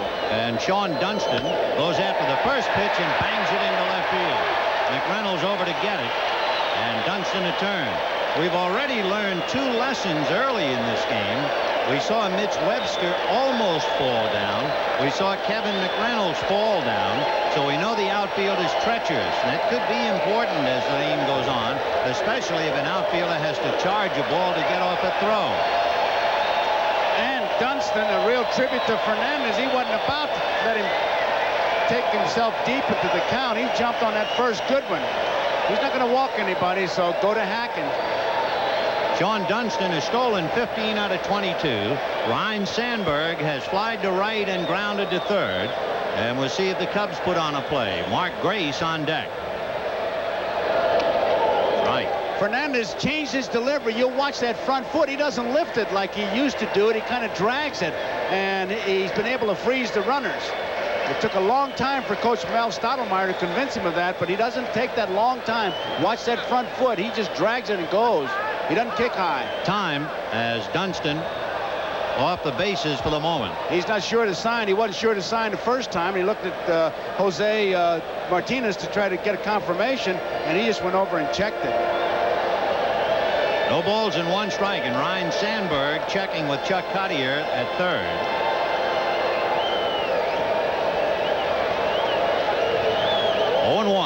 Dunston a short lead. Good save by Gary Carter, who almost threw it away, and a better save by Keith Hernandez. Well, Carter thought he had a shot, and that's a young man's play that you make it like that because it's ad-lib. Fernandez was not sure of it, and he had to get there and goes tumbling into foul territory and really saves what could be a equivalent to a two-base hit. Gary Carter gestured with his right index finger after the play was over to Hernandez as if to say, I owe you one. And he does. 1 ball and 1 strike to Ryne Sandberg. Remember, we told you the one weakness for the Mets, the opposition has run a lot against them. All 2, and if they're going to put a hit-and-run play on, they have the count to do it. 151 stolen bases against the Mets this year. And Fernandez concentrating on holding that runner on, not using that kick. You just wonder if it is affecting him here. 2-1.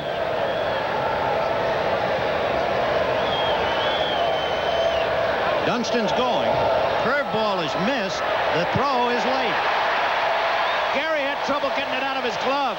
It was a let-up, and he just could not get a good grip on it. 2 balls and 1 strike. I tell you, if you're at the ballpark, you check it. That's really manager's delight.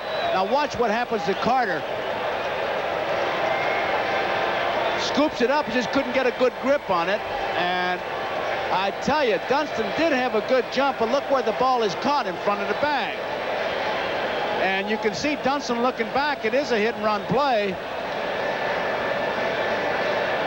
16 stolen bases for Sean Dunston.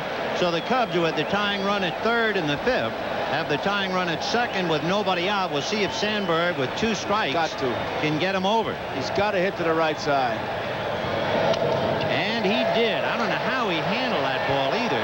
Hernandez just does beat him to the bag. Dunston down the line and diving back to third. Good aggressive base running on both Sandberg and Dunston. Begin with that swing because Fernandez and Carter knew that he was going to try to go to the right side. He's too good a player not to late in the ball game like that. And they tried to tie him up inside, and he really goes inside out.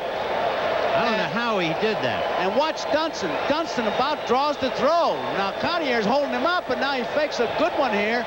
And Fernandez just about threw that ball, and if had he drawn the throw, it would have been even a more aggressive play. I'd still like to see Sandberg swing. I would too. Boy, how he got that ball up along first base. Watch how far inside it is now. He knows he's going. Look at here.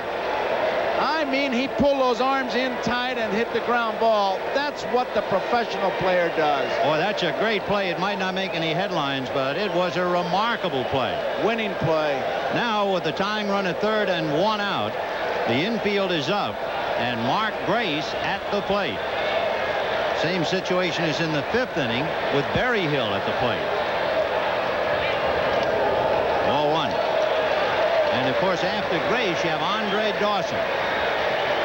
Okay, here's where he's got to get that strikeout as we look at Dawson. Mets leading 2-1, bottom of the 6th inning.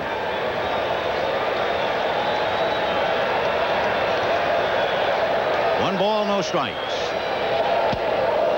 Might have gone after a bad ball, but there's so much movement on Fernandez' fastball anyway.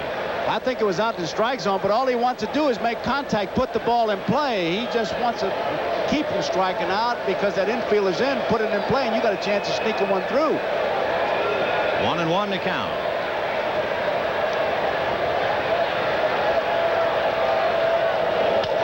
High slicing fly ball down in the corner, foul, and back into the stand. 1-2. Well, here's where you got a chance as a battery, and Hernandez just said something to Fernandez. I'm sure go out and get him right here. I wouldn't try to set him up for a 2-2. This will be an interesting confrontation. You have a pitcher who strikes out hitters, and you have a hitter who strikes out less than 10% of the time. And with that going on, the tying run at third. Got to go with what Carter thinks is Fernandez's best pitch right here. 1 ball, 2 strikes.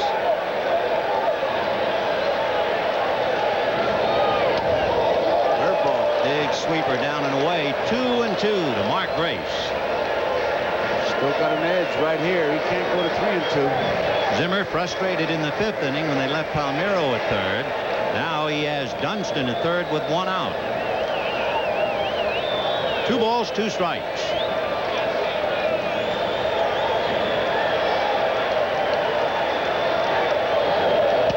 Wouldn't bite after that curveball. So he goes 3-2. Oh, curveball. That would be a ball you can handle. I'm surprised he didn't even try to go for it because it was not that far out of the zone with that man on third. Well, Davey Johnson and his pitching coach Mel Stottlemyre sweating Fernandez out. Zimmer hoping his young Grace can meet the challenge. 3-2.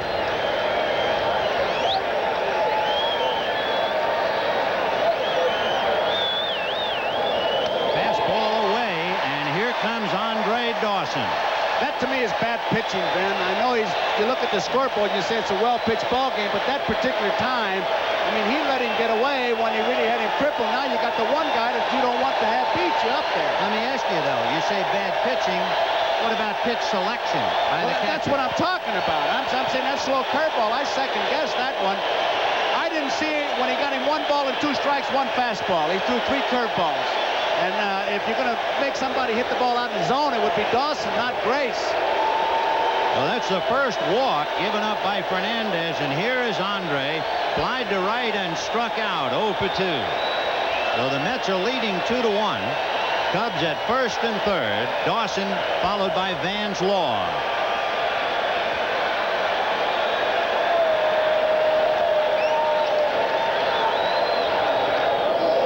Started him with a slow breaking ball down at his feet. Obviously, Carter thinks that his fastball is not good enough to get anybody out because the last 4 pitches he's not used that fastball. And if you were going to use it on anybody, it would have been the left-hand hitter Grace. He gave Grace 1 fastball out of the strike zone that he chased and missed. And then the rest of them were either that lollipop curve or his regular curveball. 1 ball and no strikes to Andre Dawson. Carter looking at that bench. I wonder if he's got a sign telling him, hey, you better get somebody up that bullpen. He's hurting. Fernandez playing between Grace and the bag, and Dunston down the line from third. The infield is back. A change is hit to Fernandez.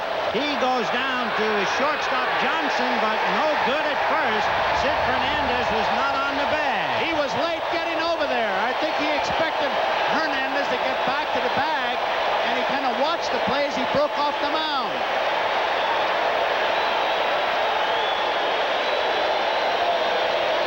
What a pitch to make. He threw a straight change, and Dawson was way out in front of it. But what a pitch. It was a good pitch he made, and Dawson tries to hit it to the opposite field. Now Hernandez gives a good ball to handle, but Howard has to wait because Fernandez is not there. He's not even close to the bat. Once that ball's hit to Hernandez, he's got to break right now. I mean, like his feet are on fire. There's the pitch. He tried to go the opposite field, which is what you try to do with the off-speed pitch. So Fernandez now pitching to Vance Law, who grounded to third and single. That's a foul ball. If we go back to the 5th inning, Vance Law singled, and Mitch Webster hit a double play ball back to Fernandez. Remember, he took a swipe at it and knocked it away. He is not much of a fielding pitcher. And a man of his size obviously has difficulty moving anyway. And so to ask him to make a catch on the run while stepping on first would appear to be asking a lot of him. It would be if you're asking him to make it on the run, but if he breaks as soon as the ball is hit to the right side, which he should have been there. Well, it's cost him, and we have a 2-2 tie. 1 ball and 1 strike. So you look at the good pitchers, those guys with the good records, they help themselves bunting, they help themselves fielding. Twice tonight, Fernandez has hurt himself. And how? If he handles a ball by Webster, even if McReynolds falls down, he doesn't give up a run. Ground ball to third. Magadan waiting for Hernandez to get to the bag and then throws over there. 1 run, 1 hit, a stolen base, and a man left. We'll be back after these messages from your local station. I'll be staying up later with Bob Costas. Later. Later. Later. Later. Later. Later. Later. I'm Bob Costas, and I'll see you later. The one and only Southwestern Bell Yellow Pages. If we could line up everyone who uses it, that line could start in California under spacious skies and stretch over amber waves of grain, across purple mountain majesties, and over the fruited plain. Your business might not need customers from sea to shining sea, but you want your share. And for 100 years, the Southwestern Bell Yellow Pages has delivered.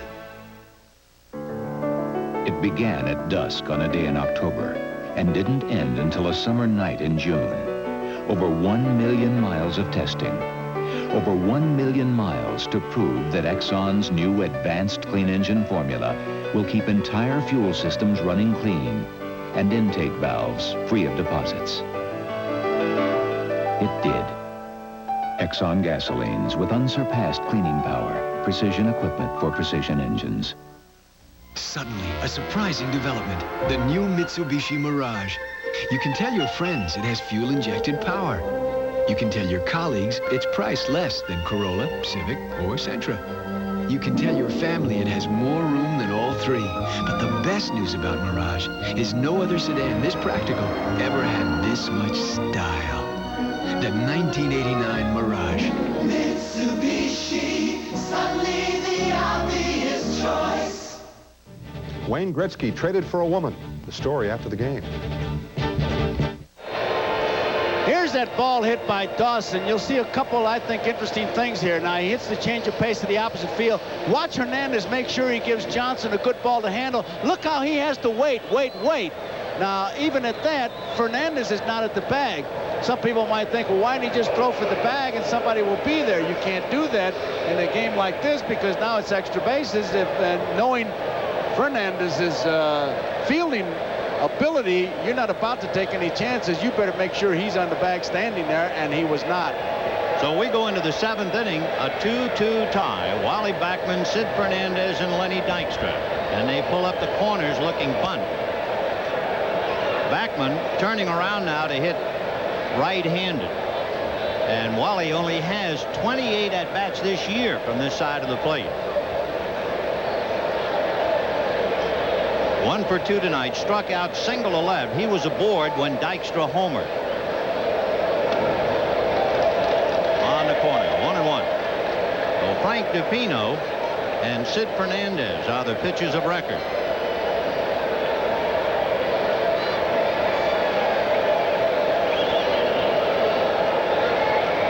We're in the 7th in a 2-2 tie. Chopper to the hole. Dunston backhands, tries to set, throws, high throw, got him anyway. Oh, what a play he made. And you see him point the finger at Mark Grace, who had enough confidence in himself to go up off the bag and find that bag coming down. I'll tell you, you watch this throw, it's deep in the hole, and he gets a lot on it. In fact, in a poll, Baseball America calls him the strongest infielder as far as throwing. And he really guns it, man. His back foot isn't even really solid for him. See how he had to throw completely overhand, and what a throw. It's all arm, but look at Grace looking for that bag as he comes down. I mean, he didn't just try to catch that ball. He knew he could catch it. Big play. Oh, terrific play on both ends. And Dunston His peers voted him having the strongest arm in the infield. Dawson in the outfield, it was voted the strongest, but that was really some throw. And Mark Grace at the other end of it. So one down. Sid Fernandez has singled to right and popped up a bunt.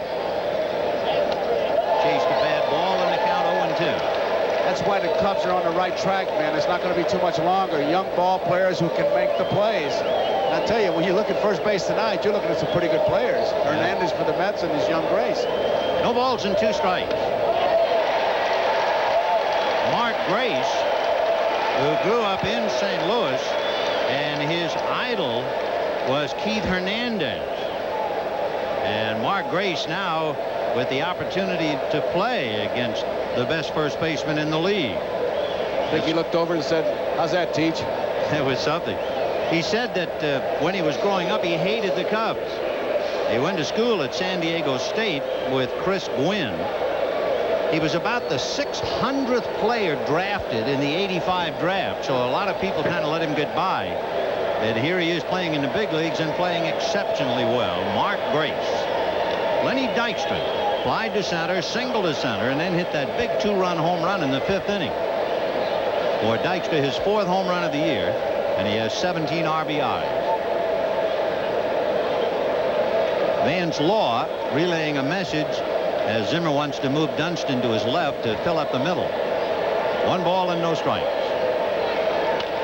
A roller foul, 1 ball, 1 strike. They actually give him the hole between short and third because Law is guarding the line at third and Dunston's guarding the middle. A unique defense. Frank DeFino working on Lenny Dykstra. 2 out in the 7th. It's 7-2, Pittsburgh breezing over Montreal. They're in the bottom of the 7th inning in Montreal. 1-1.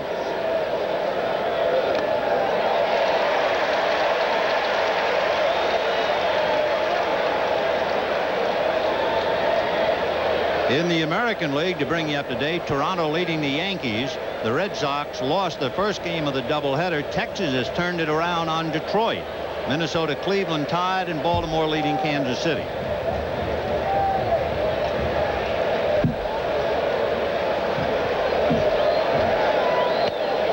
Somebody's going to get rich tonight, apparently, in the National League West.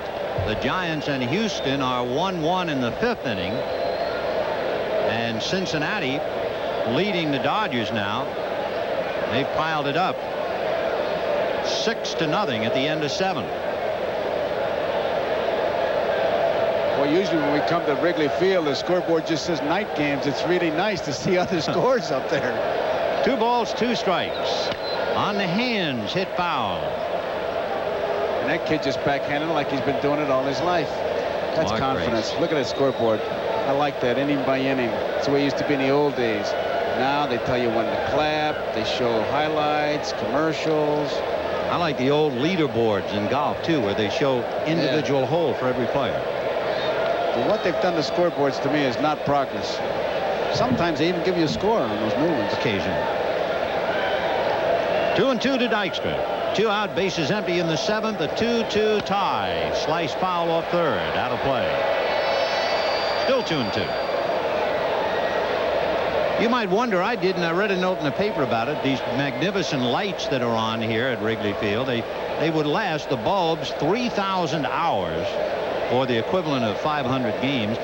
And if I read it right, you know how much it costs for a normal night game for one night? No. $518.40. All night? Yeah. Everyone? I swear. That's what I read anyway. Well, 2-2. I hope my wife is listening. You turn on every light in the house. It's a bargain. You know, this Wrigley Field and Yankee Stadium, the only 2 ballparks don't have light standards in the outfield, though. That's kind of nice. Did not bother to look at his ballpark. They're along first and third base. $500 a night. I can't get over that. Yeah, $518.40 per night, if I read it correctly. 3-2 the count to Lenny Dykstra. Chopper to Sandberg. Over to Grace. So the Mets are gone in order in the 7th. And right now, here's another edition of the 7th inning stretch.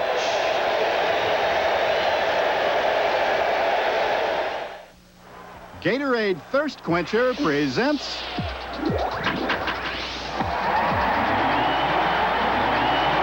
The 7th inning stretch. Gatorade is thirst aid for that deep down body thirst. This Brew Crew catalyst ignites his club. In '82, he became the first player to get 5 hits in a World Series game. In '87, he produced one of baseball's longest hitting streaks. Can you name him? Got a big, hot, healthy thirst for Gatorade. Speeding in fluids and minerals. Want my whole hot body wet with Gatorade. Supplying energy to working muscles. No, there's nothing better when I sweat. I just got to get Gatorade. When you're hot, nothing's better. Gatorade is thirsty. Ooh, I got to get it for that deep down body thirst.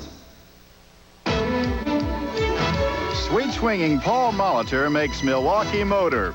In 1987, the 11-year Brewer veteran enjoyed perhaps his finest season. Molitor led the league in runs scored with 114 and in doubles with 41. A whole nation watched in amazement as Molitor strung together a 39-game hitting streak, 5th longest in history. Just enough fire in this igniter. Milwaukee's Paul Molitor. Chevy S10 invites you to own the street with the biggest engine ever offered in a compact pickup. The most V6 power and torque available in a compact truck. And a price to make your heart beat faster than ever. The heartbeat of America. That's today's Chevy truck. Tonight's game is brought to you by the heartbeat of America, today's Chevy truck. Don't forget Saturday, the game of the week, a Major League Baseball inside look preceding either the Tigers versus the Red Sox or the Yankees and Twins, Saturday at 2 p.m. Eastern Daylight Time.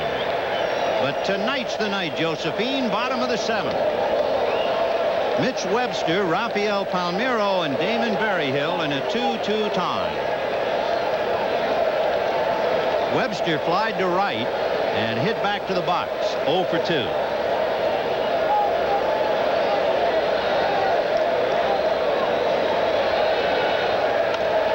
Fastball fouled away. Down in the Chicago bullpen, left-hander Pat Perry begins to loosen up behind DePino. The only 2 left-handers in the pen. I snicker, Vin, because when you said Pat Perry, it reminded me he hit a home run, and boy, that really burned Sutcliffe. They took Sutcliffe off the extra man hitting and put Perry on. 1-1. Foul back, yes, but Sutcliffe stole home. Oh, that's right, yes. He's able to say, hey, I'm the first pitcher to do this in what? Hippo Vaughn? Hippo Vaughn. 1-2 the count. Mitch Webster, Rafael Palmeiro, Damon Berryhill, and then we'll see about a possible hitter for Frank DePino. Sid Fernandez trying to win his 7th.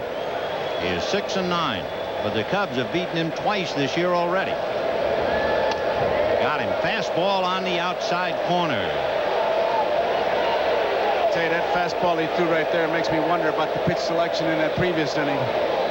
It's 5 strikeouts for Sid Fernandez. We can take another look at that express. And he not only throws it fairly hard, he's got it in a good spot. There was nothing Webster could do. This is a weak ground ball if he hits it, I'll tell you, right on that outside corner.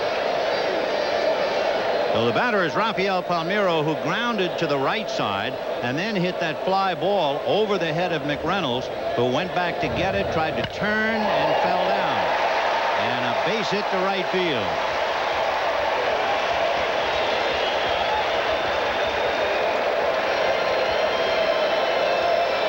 It's hit number 5 for the Cubs, and it brings up Berryhill, who has struck out and flied to center. Boy, you can bet me that it's just a matter of when. Gary Carter checking with his bench, because you've got a double play man up to Berryhill. You're going to have to start that runner. Jody Davis is out on deck to bat for Frank DePino as Berryhill checks in. There's Jody.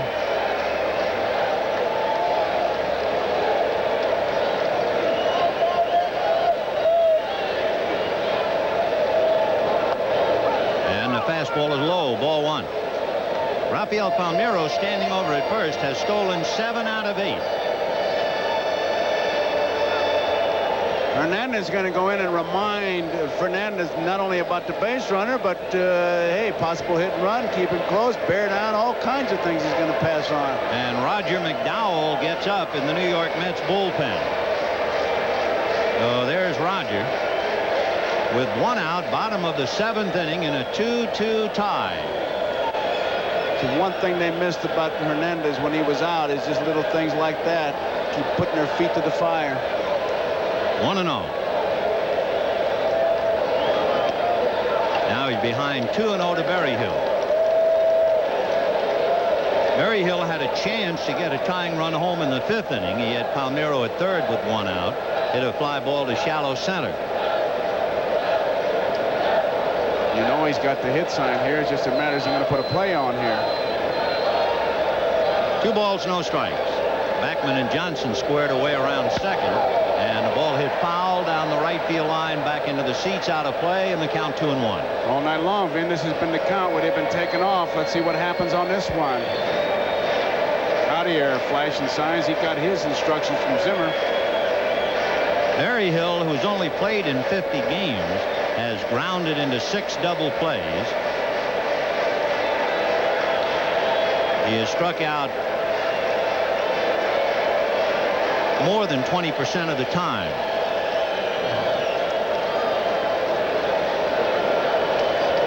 Though Palmeiro, the go-ahead run at first with 1 out, holding his own, and the pitch is ball 3. Now let's see if they put a run and hit play on. He's looking down. Berryhill is at Collier. He wants to know what he's doing with the runner because he's got the hit sign. You hit it if it's a strike, take it if it's a ball. And Berryhill has only walked 5 times this year. 3-1. Palmeiro's not going, and that's why. Now, if they didn't play run and hit 3-1, what do you think 3-2? Well, that strikeout ratio, it's a judgment call on Zimmer's part. He's going to forget about percentages. It's got to be a gut reaction. If I'm managing, I run him right now. Again, he has only walked 5 times, hit into 6 double plays, and strikes out over 20% of the time. He'll drive Palmeiro back. He is a good base runner, so if you need a jump, he's a pretty good man to get it. He's stolen 7 out of 8. What would you do? I think so. Tell you, there's only one thing I don't like about it. There he goes. And it's lifted in the air to right field. Strawberry is there to handle it. So back to first base goes Palmeiro. What didn't you like? Well, if he hits into a double play, you have the idea of your pitcher coming up leading off the inning. This way, at least, Jody Davis now has a shot at it. But you're just hoping he's going to make contact. That's it. Yeah, you're right. Jody Davis has caught 70-some-odd games, but as we mentioned, Berryhill's been catching every day pretty much. Jody has a bad foot. The veteran catcher, always a threat, especially for the long ball here in Wrigley Field.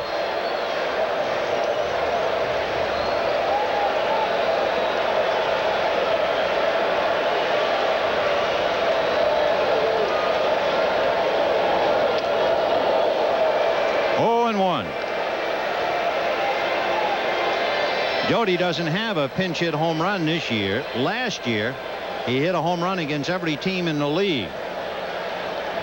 However, last year also marked the first time he had more home runs on the road than he did at home. Basically, throughout his career, he's hit most of his home runs right here at Wrigley. 0-1 to Jody Davis, batting for Frank DiPino. The second pinch hitter, Manny Trillo, struck out in the 5th inning.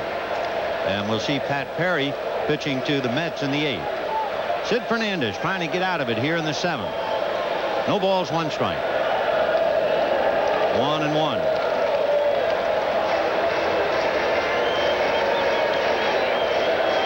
Fernandez, who has been such a tough luck pitcher all year, in another tough ball game. What did we say, 13 of his starts, 13 of 21. The Mets got 3 or less He really has to work. Funny how that is, isn't it? How some pitchers just seem never to get a lot of runs, and then other guys throw their glove out and they get a 4-run lead in the first. 1 ball, 1 strike.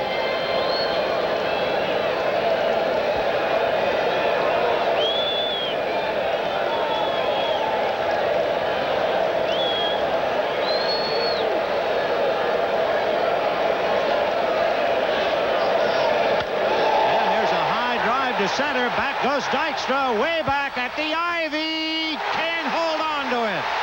In comes the run, Davis stops at second. I tell you, he missed that ball, and unfortunately got some beer poured on him right after that. It looked like he was going to make the grab. He was there.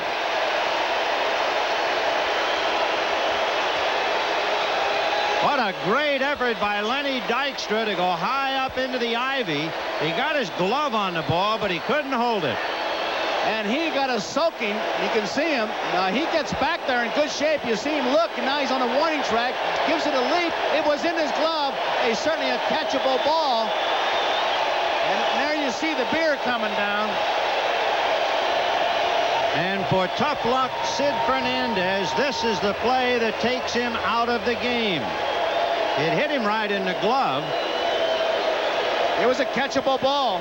So as Dykstra scrambled on the grass, we're scrambling at Wrigley, and the Cubs are leading the Mets 3-2. America's body shops are being flooded with imitation parts. Doors, hoods, fenders. So how do you protect yourself? Ask to see your repair order before insurance work begins. Make sure it specifies genuine GM parts. Parts designed to meet GM standards for fit, finish, and corrosion protection. Now, even if insurance is paying the bill, it's still your car, and it's still your choice. Insist on genuine General Motors parts. Listen to the heartbeat of America. Now there's a powerful new reason to follow your heart. The new 4.3-liter V6 available in S10 Blazer. 28% more power than before and 50% more torque. The new 4.3-liter V6, the biggest engine ever offered in Blazer's class. The heartbeat of America. Chevy S10 Blazer. That's today's Chevy truck.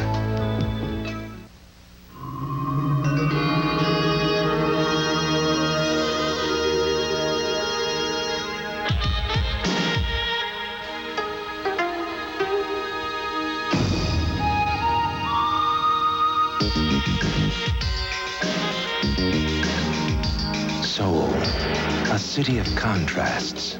And in the restaurants, shops, and hotels, they're proud to welcome the American Express card.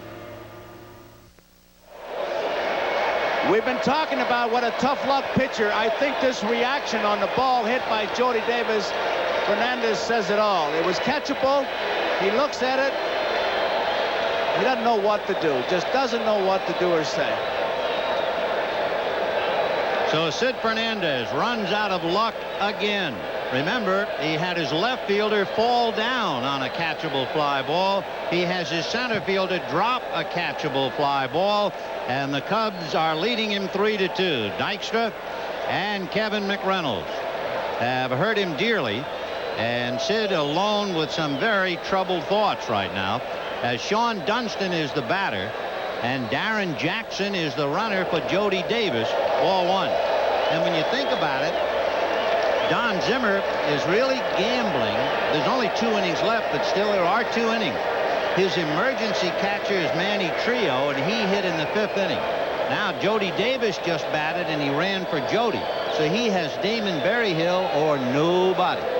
Get to tell him catch with one hand, pal. Keep that meat hand out of there. 1-0 to Dunston. Roger McDowell trying to get the last out here in the 7th inning. But boy, if you're Sid Fernandez, you know just what a heartbreaking game this is. Well, and he's also got himself, too. He figured in that play when he didn't get to first base in time on the ball hit by Dawson. So 3 plays that could have been, should have been, is what really is hurting. Jody Davis knocks in the go-ahead run with that long double, and they did rule it a double. Chopper over the mound, charging as Backman can't pick it up. And Jackson falls down but does get back at third. Darren Jackson hit the grass, tried to put on the brakes, and he took a header. Anytime a ball hits the grass, the ball becomes wet, the footing is tricky, and it's an extremely difficult play. Jackson very aggressively rounding third. He comes around hard. He's digging. He thinks he might be able to score. Now he sees it, puts on the brakes, and forget about it. You need radial shoes tonight when you get on that grass. And that will be an infield single on the slow roller to Wally Backman.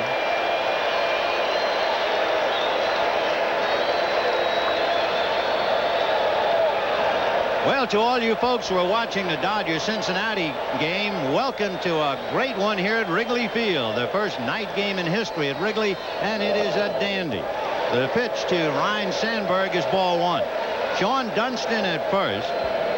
Darren Jackson is at third. The tie-breaking run has just scored. After a leaping catch by Lenny Dykstra, the ball came out of his glove as he tried to catch a long drive by Jody Davis.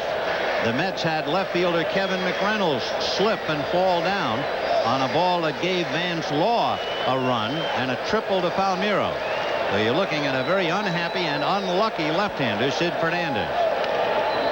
1-1 the count to Sandberg.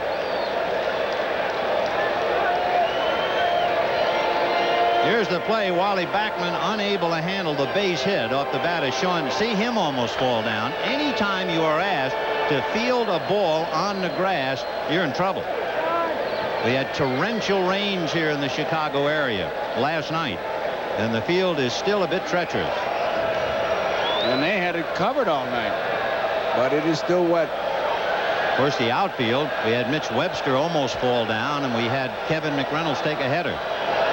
Breaking ball for ball two. 2-1. Cincinnati beating the Dodgers 6-0. And of course now we watch with the San Francisco-Houston game 1-1 in the bottom of the 6th inning.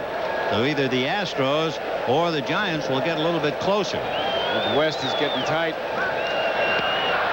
Meanwhile, Dunston trying to put a little heat on McDowell.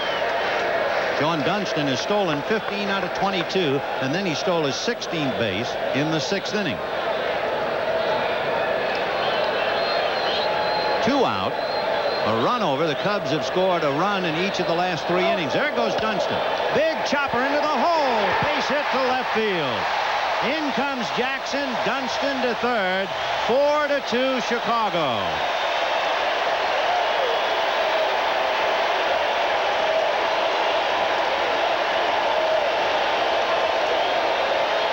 That's enough for Fernandez. He's seen enough. He's heading for the clubhouse as Sandberg comes through with the big base hit. Dunston a straight steal play, and Sandberg's ball just finds the hole. So Fernandez is unlucky even when he's not pitching. Here it is now. It's just right in the hole. You couldn't have placed it any better than that. Howard Johnson, good try, can't get it. Dunston ends up at third. Still 2 out, 4-2 Chicago, and Mark Grace, a big rip and a foul, 0-1. Terry Leach is down in the Mets bullpen. There's Terry heating up.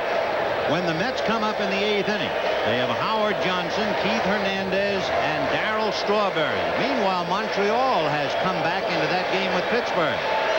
It is 7-5 in favor of Pittsburgh at the end of 7 innings. 0-1 to Grace. 1 ball, 1 strike. Hey, you can't take anything for granted with these Cubs. The one big change in the whole Cub thinking is they've added speed. It used to be they used to have those big home run hitters, and Zimmer will run them at any time for no other reason than to break up the infield. Anytime you got movement in the infield, you have a better chance for the base hit. And Sandberg has stolen 16 out of 21. There's a ground ball up the middle. Backman can't get it. The run is over. Sandberg goes to third. 5-2 Chicago.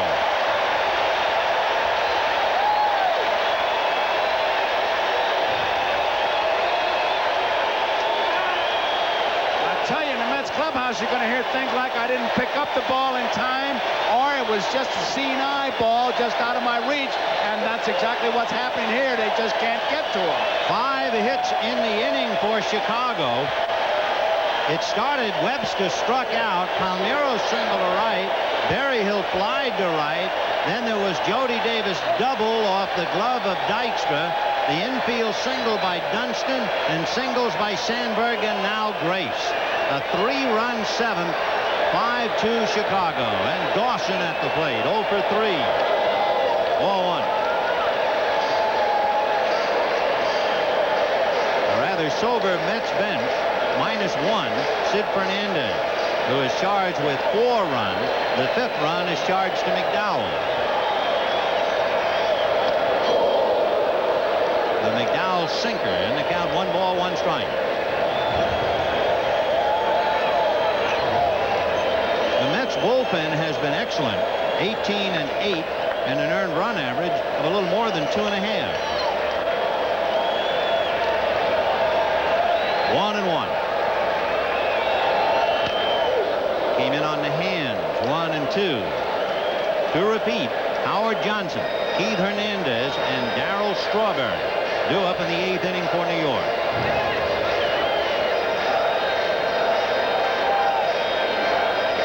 Sandberg down the line from third, Grace at first, and Dawson at the plate with a 1-2 count.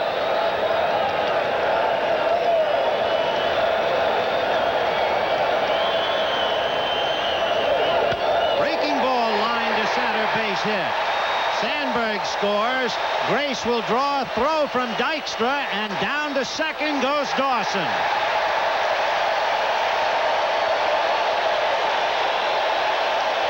They are scoring runs, but again, this whole speed thing with the Cubs, it's been first and third, and Dawson takes the extra base, and here comes Davy Johnson.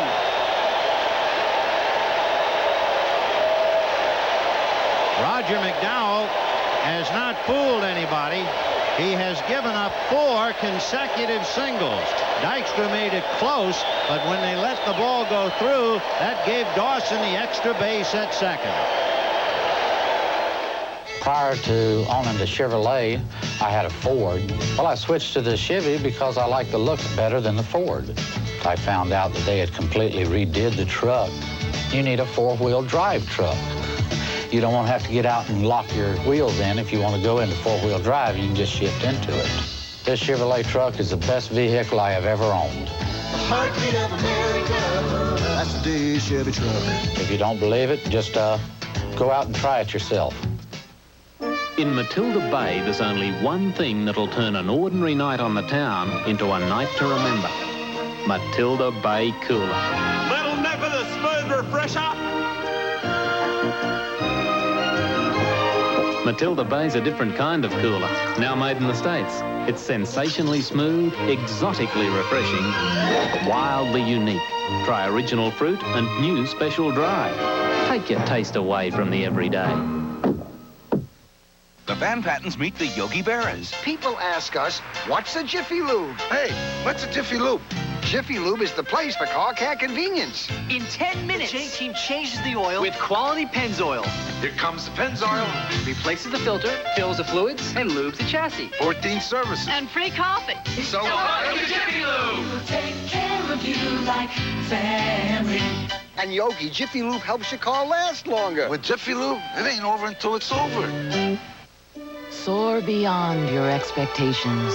Today, the Prudential can show you a new world of financial opportunities. Look to the Rock for stocks and bonds, mutual funds. Feel its strength in CDs, insurance, and mortgages.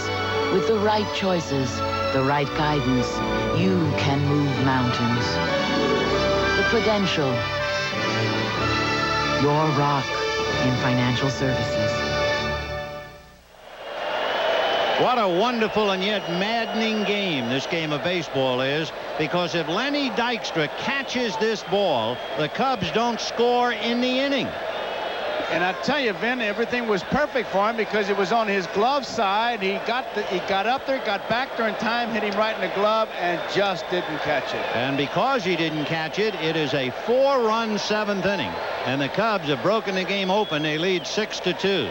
So if you add the almost catch by Dykstra and the fact that Kevin McReynolds fell down in left field, 5 of the 6 Cub runs have come because of those 2 plays. And it is 6-2 Chicago. Vance Law, the 9th man to come up in the inning, with Grayson Dawson in scoring position. Terry Leach with the count, 1 ball, 1 strike. It'll be interesting in the clubhouse because I'll guarantee you every play that's questionable will be, did you see it? Were the lights a factor? Dykstra especially. I mean, if you got bad breath in the clubhouse, did the lights cause it? I mean, it's going to be one of those nights. 1 ball and 1 strike to count.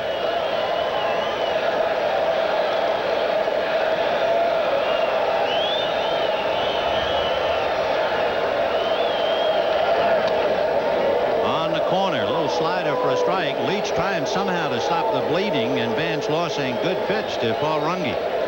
Stop the bleeding with 2 outs. The Cubs as a team 6 for 12. That's pretty good hitting. Law has grounded out, singled, and grounded out. Vance scored in the 5th inning when Kevin McReynolds fell down on the fly ball by Rafael Palmeiro. 1-2. Fly ball to center. Lenny Dykstra is there. And that's that. But that, 9 men come to the plate. 4 come home, 2 left at third. At the end of 7, 6-2 Chicago. After flying so many aircraft, I'm not easily impressed with car performance.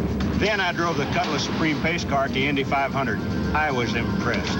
In USAC test, Cutlass Supreme outcornered the Acura Legend and brake better than the Ford Thunderbird LX. And Cutlass Supreme costs a whole lot less. So I got 3 of them. Hey, I got 2 kids, boys. And now Oldsmobile will buy the air conditioning for you when you buy a 1988 Cutlass Supreme by September 28th. Is the place. Hey, Gene, can you give me a hand here? Be right with you, John. Thanks. Let me tell you, Jean's my favorite helpful hardware person. She knows everything. How to fix stuff, what tools to use, the right kind of paint to buy. Hey, there's nothing she doesn't know. So how can I help you today, John? I just got a couple jobs. Well, nothing we can't handle. Let's start with the toggle bolts. Toggle bolts? Ace is the place. She knows just what to do and how to do it. Hey, let me tell you, Ace is a place for me.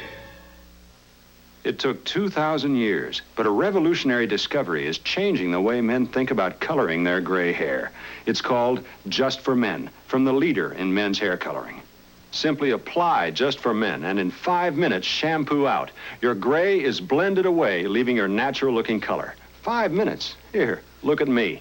Just for Men leaves your hair looking healthy and fuller, and it won't fade or wash out.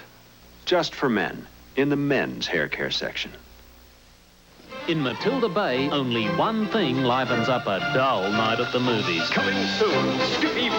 This time he's hopping mad. Sheep Wars. And now Matilda Bay Cooler is in the lobby.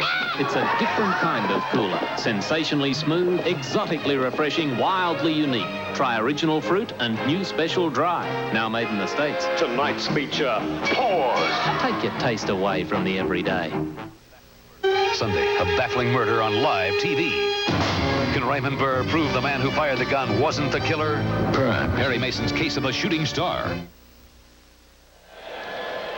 The lights are on at Wrigley Field, and the Cubs have turned on Chicago. They're leading the Mets right now, 6-2 as we go to the 8th inning. Howard Johnson, Keith Hernandez, and Darryl Strawberry will go against left-hander Pat Perry. So Frank DePino went 2 innings, and they come right back with the other left-hander on the pen. Johnson has struck out, fly to center, and single to left. Law plays right at the bag at third. Howard Johnson looks like he either fixed a broken car or swam here. Look at him. Swam in the dirt. Wow. Well, if you went home as a kid like that, your mother would really give it to you. And they ought to use that in the detergent commercial. That'd be another good thing. Take this out and have it cleaned and burned. Drive to center, going back on the ball is Webster at the ivy. It is gone. Howard Johnson takes Pat Perry into the seats, and it is Cubs 6, Mets 3. After you scored the runs that the Cubs did, 4. That's not the way you want to start. That ball will come back out. I would think the bleacher bums have been throwing him back, but this one, I don't know. I don't see it coming back. Like looking for your shoe at the bottom of the closet. They want him to throw it back. I don't know.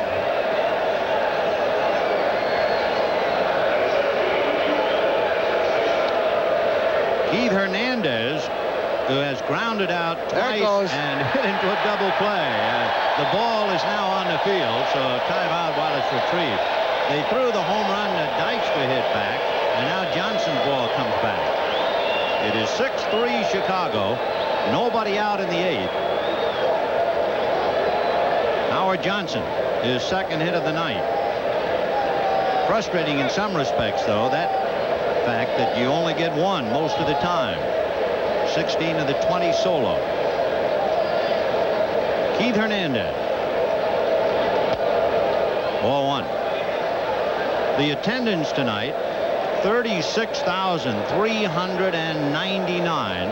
A season's high since last night was a washout. 36,399. 1 ball, 1 strike. Goose Gossage gets up in the Cubs bullpen. The Cubs bullpen has not been a Cubs strong point all year. 1-1.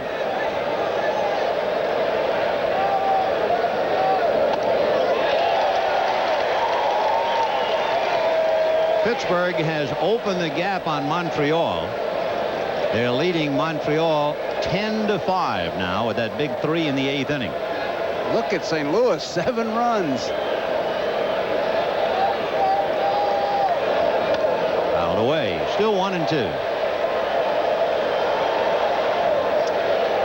You know, watching Goose warm up on that bullpen, Ben, I would believe there's a little bit of an intimidation factor to think the first night lights, are they really adjusted and the Goose is going to come in? They say he may have lost something, but I don't think a batter will be thinking that way. I would think the hitters in the league are sighing in relief. They don't have to see him like Lee Smith late afternoon of a 3:05 game. 1-2. Fouled away upstairs. Cubs 6, Mets 3, top of the 8th inning.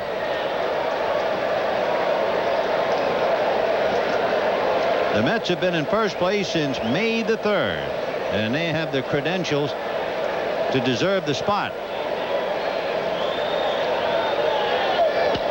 Ground ball to Grace, and Mark waves Perry away.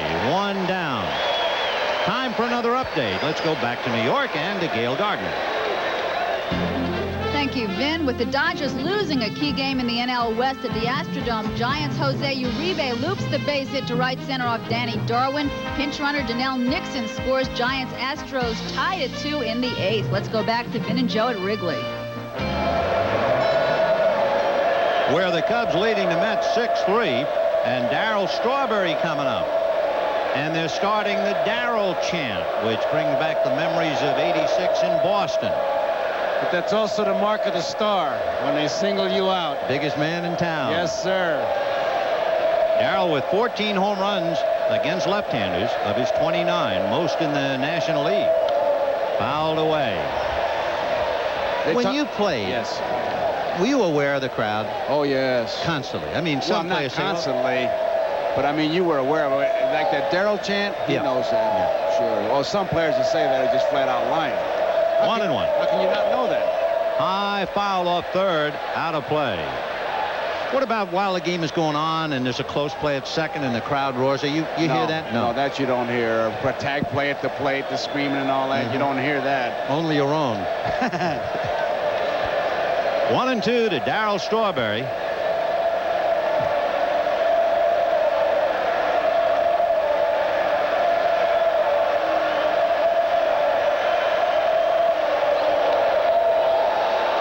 Two balls and 2 strikes to Darryl Strawberry, who struck out, singled and stole second, and grounded out. 1 for 3.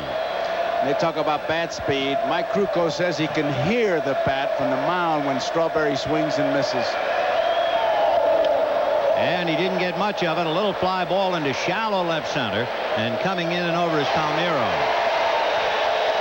2 down in the 8th inning. And the batter will be Kevin McReynolds. On the scoreboard, Pittsburgh breezing now in Montreal. The Cardinals with a big 7 sitting on top of that lead in the 9th. San Diego knocked off Atlanta. Cincinnati shut out the Dodgers, who've been shut out back-to-back now. The Giants Houston tied up 2-2. Toronto leading the Yankees. Milwaukee beat Boston in the first game. Texas holding on 4-1 against Detroit. All the way to the backstop. Ball 1. Pat Perry, the third Chicago pitcher. Mike Bielecki went 5. Frank DePino went 2, and now Perry, backed up by Goose in the bullpen. In there. 1-1. Darryl Strawberry with a missed opportunity.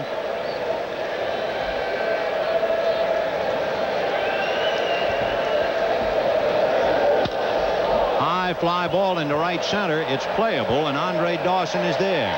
That's it. In the 8th inning, 1 run, 1 hit, nobody left. At the end of 7 1/2, 6-3 Chicago. Priced an imported car lately? You could be in for import sticker shock. Or a pleasant surprise at your Buick dealer, Buick Century. It's actually priced under smaller imports like Toyota Camry Deluxe and Honda Accord DX. It's loaded with standard features, like room for 6, stereo, even a real trunk. That's more car for the money. That's the value of the Century. The great American road belongs to Buick. Sir, would you choose hamburger A, the Wendy's hamburger that's made fresh when you order it, or hamburger B that's made earlier so it gets dry? B, because it's dry. You never told me you liked dry hamburgers. You never asked me, honey. I didn't realize I had to. I just took it for granted, sweetheart. Well, I guess next you'll be taking me for granted. No, never, darling. Well, we'll see about that, mister. Why not just try the delicious Wendy's hamburger? Stay out of this! Most people prefer hot and juicy hamburgers like Wendy's, the best burgers in the business. In Matilda Bay, there's only one thing that'll turn an ordinary night on the town into a night to remember. Matilda Bay Cooler. Little nip of the smooth refresher. Matilda Bay's a different kind of cooler, now made in the States. It's sensationally smooth, exotically refreshing, wildly unique. Try original fruit and new special dry. Take your taste away from the everyday. Dreaming the dreams of America. Why do so many people choose GMAC financing to get the GM car or truck of their dreams? GMAC makes it easy. You do it all right at your GM dealers. And we make it easy on your budget with rates and terms to fit your needs. Don't just dream about a new GM car or truck. See your GM dealer about GMAC financing. GMAC! Official sponsor of America's Dreams. We're going to the bottom of the 8th inning here at Wrigley Field, Chicago. The Cubs leading the Mets 6-3. Good time for Webster to try to beat out a bunt, man. They're not looking for it at all. And Webster 0 for 3. Takes ball 1. The Mets make one change. Tim Tuffle is at second base, taking over for Wally Backman. And Tuffle would bat third when the Mets hit in the 9th.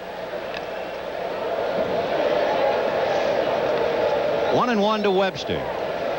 We didn't realize it at the time early in the game in the first inning. He slipped but stayed on his feet and made the catch. But that was an insight into some of the play that occurred tonight. You remember when Tom Seaver was pitching, how they used to always say that if he was pitching right, he would dirty up his right knee? Terry Leach is the same way. He's got a dirt spot right on that right knee. It's a good indication that, hey, he's doing it right. Kind of a submarine style pitcher anyway. 3-1 to count. There it is. In fact, he's wearing a pad to protect himself.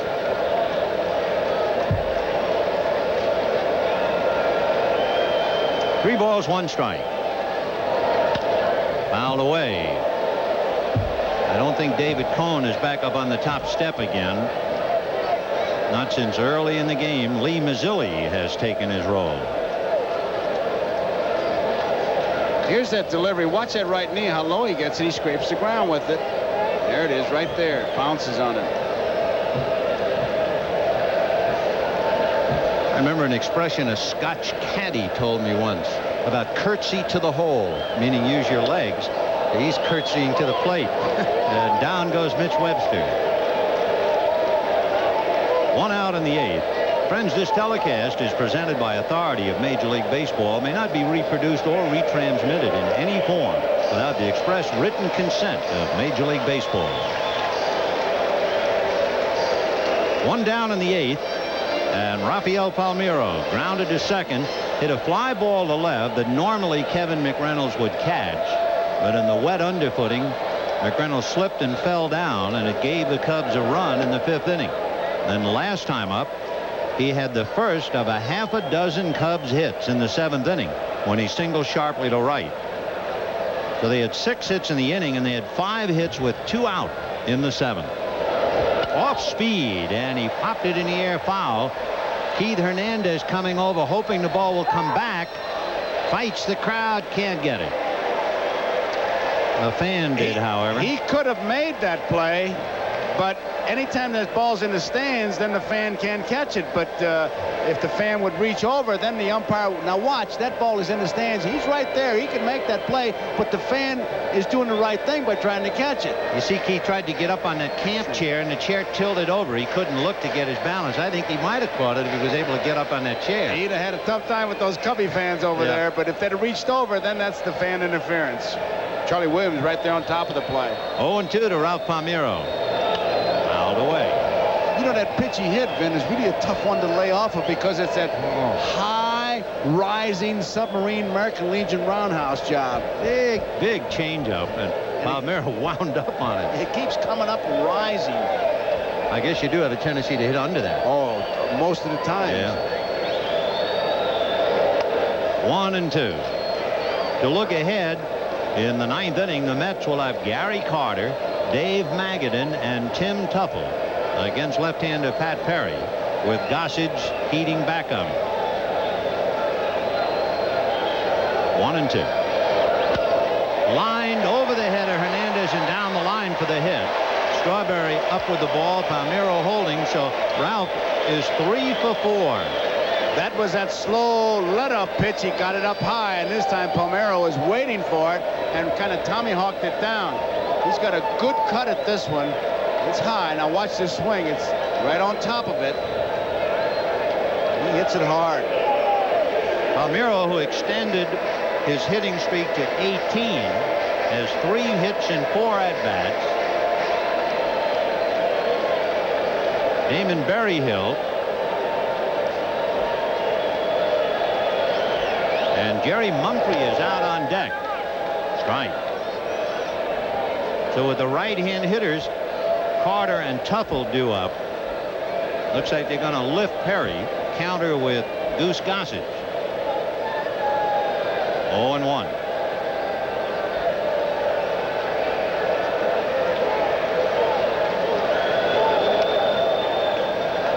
And looking at Berryhill's numbers, he's been fairly consistent, hitting in the 280s left-handed, in the 260s right-handed. Both of his home runs have been hit as a left-handed batter.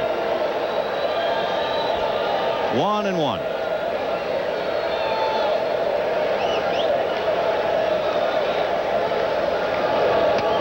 On the outside corner, the Mets have used Sid Fernandez for 6 2/3 innings. He was really unlucky. Roger McDowell, who was unable to get anybody out, gave up 4 straight hits for 2 runs, and now Terry Leach. Last night in that washed out game, Berryhill hit a ball down the left field line batting left-handed. 1-2 the count to Damon Berryhill. Palmeiro at first, 1 away in the 8th, 6-3 Chicago. Fouled away, 1-2.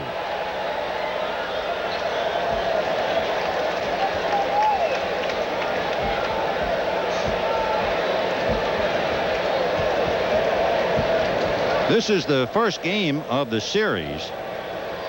Tomorrow afternoon, Greg Maddux, a 15-game winner, will go against Ron Darling, who's won 12. And on Thursday, Al Nipper is due to go at 3:05 against Dwight Gooden. And there's one of those 3:05 games. There it is. And Dr. K on the mound. That'll make you get your night's sleep. 2-2 to Damon Berryhill.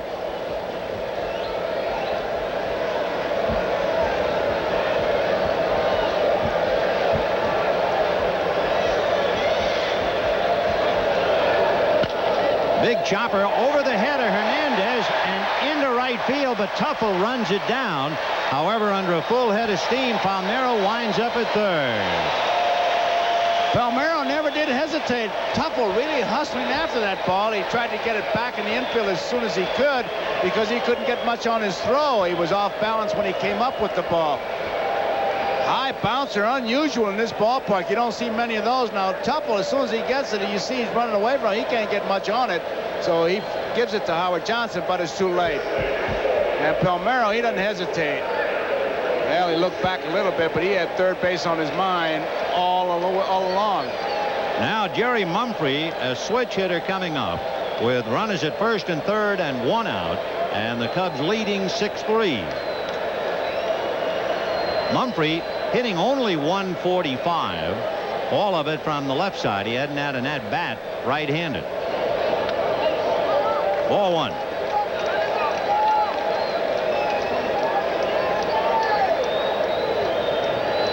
So Mumphrey, who first came up to the big leagues with the St. Louis Cardinals back in 1974. He's played with the Cardinals, the Yankees, Houston, and Chicago. Ball two, 2-0. The infield's going to have to make a decision on the ball that's hit because they're really halfway. Tuffle's dropping back now, but he's kind of in no man's land. It's hard they'd go for the DP, but the ordinary ground ball, they might come here. You see Toronto just defeating the Yankees 6-3.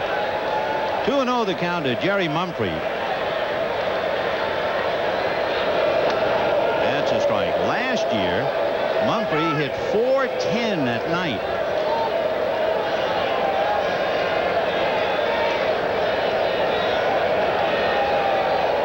Texas making life miserable for Detroit. They're conscious of the fact the Red Sox lost the first game of a doubleheader and the Yankees lost.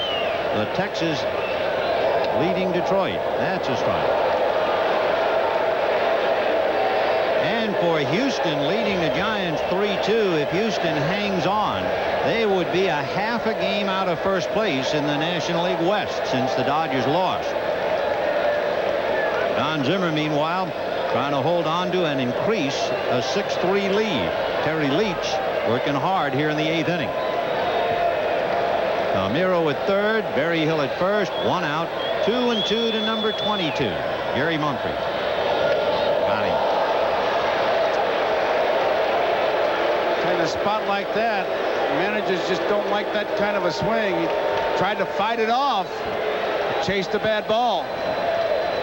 The thing that is killing Mumphrey as a pinch hitter, he has 4 hits in 40 at-bats. And that was out of the strike zone. He took 2 strikes and then took a swing at that one in a real clutch spot. So a somewhat downcast Jerry Mumphrey back into the dugout. And the batter is Sean Dunston.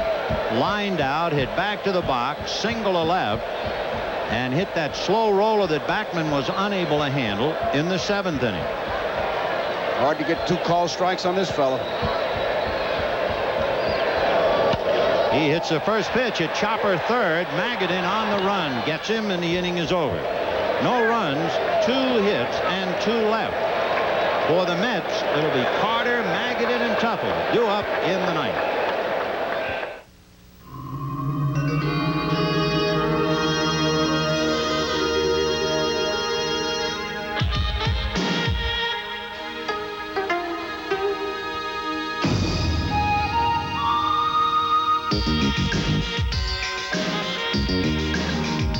Seoul, a city of contrasts. And in the restaurants, shops, and hotels, they're proud to welcome the American Express card.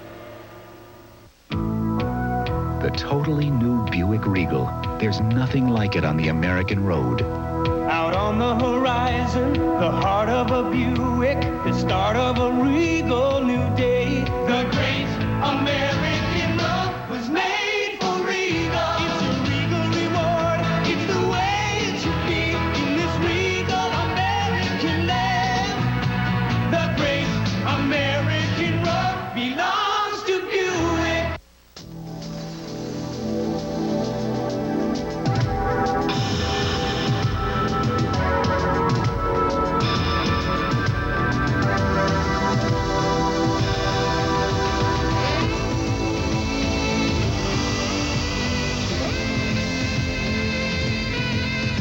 due to uncontrollable circumstances like these, we now introduce the Extra Strength Antiperspirant for Men, new Extra Strength Brute 33.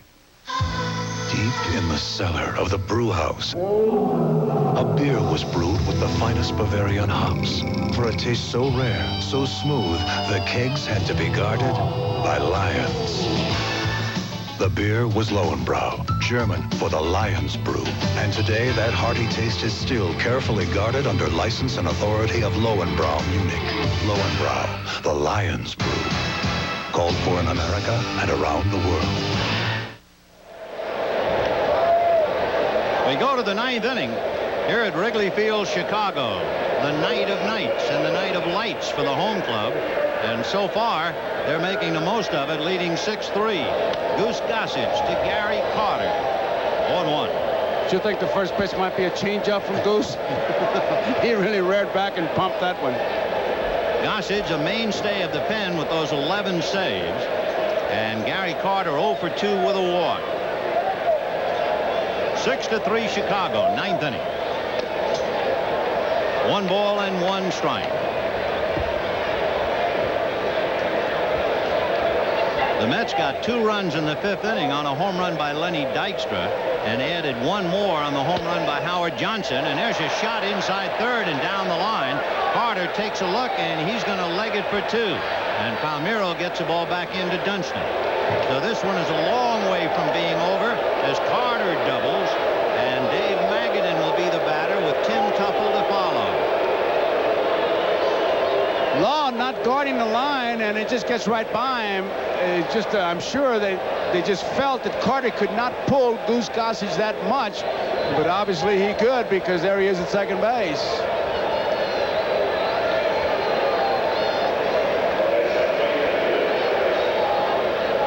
Dave Magadan has grounded to first, grounded to second, and hit into a force play.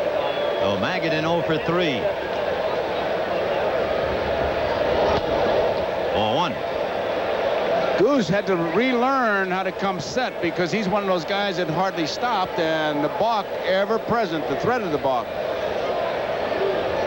1-0 the count to Dave Magadan, and now make it 2-0.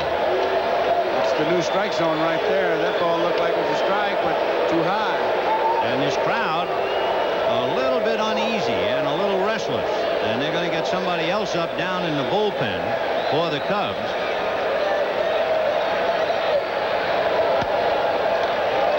Strike 2-1. Jeff Pico will begin to loosen up in the Chicago pen. Pico's the kid who broke in with a shutout for Don Zimmer against Cincinnati. 3-1 the count. So Magadan trying to get aboard. Tim Tuffle, the on-deck hitter, would then represent the tying run. And Tuffle has 3 home runs, 20 RBIs. And that's a shot into center for the base hit. Carter is going to be sent in anyway, and the throw comes into Sandberg. And that makes it 6-4 in favor of the Cubs, and the crowd is very restless now. You can see the importance of that bullpen. It's almost a baseball axiom. Good bullpen will make a good manager. A great bullpen will make a great manager. And Zimmer, looking to get it nailed down by Goose, finds himself in deep trouble. Tim Tuffle, the batter, and on deck, Lee Mazzilli, to hit for Terry Leach. Wally Backman was 1 for 3, and Tuffle hitting in his spot. A trio of Cubs, it'll be Mitch Webster. 1 down. So now Lee Mazzilli will come up and bat for Terry Leach.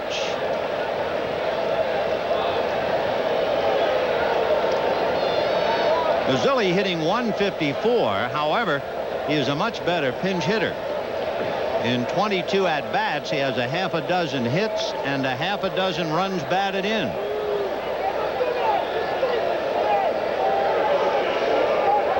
A reminder, stay tuned following local news for The Tonight Show starring Johnny Carson and Late Night with David Letterman, except on the West Coast and most Mountain Time Zone stations where they will be seen at their regular time.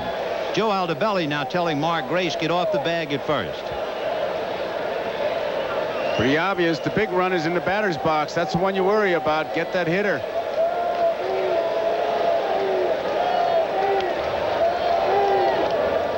Ball 1 to Mazzilli. And a final score. The Houston Astros are making a move, and it figured they would do it at home. They're a half a game behind the Dodgers. Pop foul off third and down the line. Law tried to and caught it. But you see the difference in the fans, too, Vin. Nobody really reached for that one. He got up on the tarp, and he makes a good play, and the fans helped him out. In contrast to what happened to Hernandez. Good play by Law and an assist to those fans. Vance Law doing an imitation of Toulouse-Lautrec on that tarp roller as he moves on his knees and made the catch. He knew exactly where he was, felt it, and they let him make the play. The one guy, he wasn't even close to it in the striped shirt. So Lee Mazzilli fouling out on a brilliant play by Vance Law, kneeling on the tarp roller. And the Mets now are down to their last out. And it is Lenny Dykstra, and you can imagine how badly Dykstra wants to get a base hit. They poured beer on him when he went down on hands and knees after missing that ball. That was the key to the 7th inning. In fact, I'm sure he had to change his shirt. They drowned him when he was down with beer. And keep in mind that they cut off the beer sales here in the 7th inning, so that guy was saving it. And the guy was toasting him. Yes, he was. Roasting him. 0-1 the count. Dykstra has a single and a home run tonight. Now back 0-2. And this crowd on its feet now, 36,399 who are on hand to see the first night game in the history of Wrigley Field. And Gossage doesn't finesse you. He just rears back and power pitches you. 0-2 the count to Lenny Dykstra. He doesn't want to be quick pitch. Time call by Paul Runge. And there's a one-hopper flagged by Sandberg to Dunston.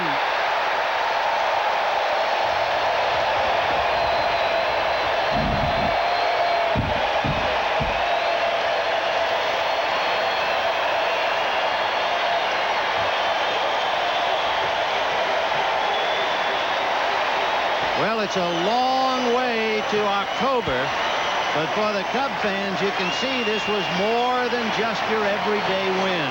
It was a tremendous night, a historic night because of the lights, and they played, gave them a good game. And this crowd having a ball as the Mets go back and think of what might have been had Dykstra caught one and Reynolds not fallen down. He's going deep into the party zone. Have a football party with plenty of Miller beers and Fritos corn chips and Lay's potato chips. Look for the Football Party Zone display. Turn your home into a football party zone. If you think you might need some new hand tools, think about this. Sears Craftsman hand tool.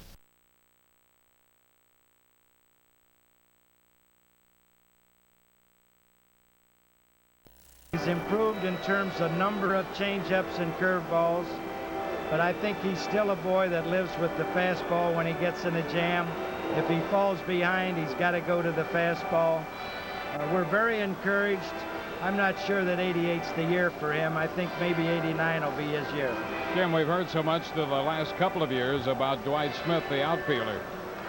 What's his status now in your mind? How do you read his situation?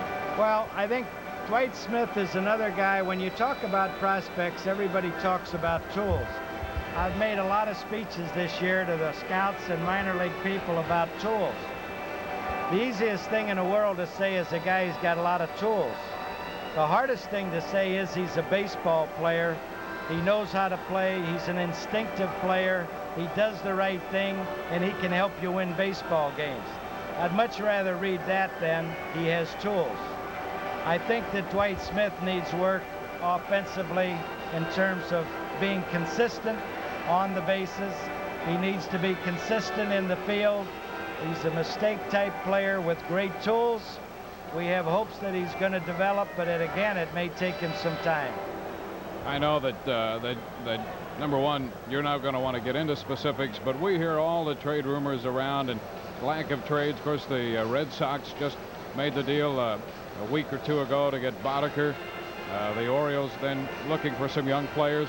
What's your feeling now, the last 6-7 weeks of the season, in terms of the actual movement and not only trade rumors, but actual deals? Well, you would think that if somebody's going to do something to try to get in the pennant race, they would do it before September. They usually do it second, third week of August.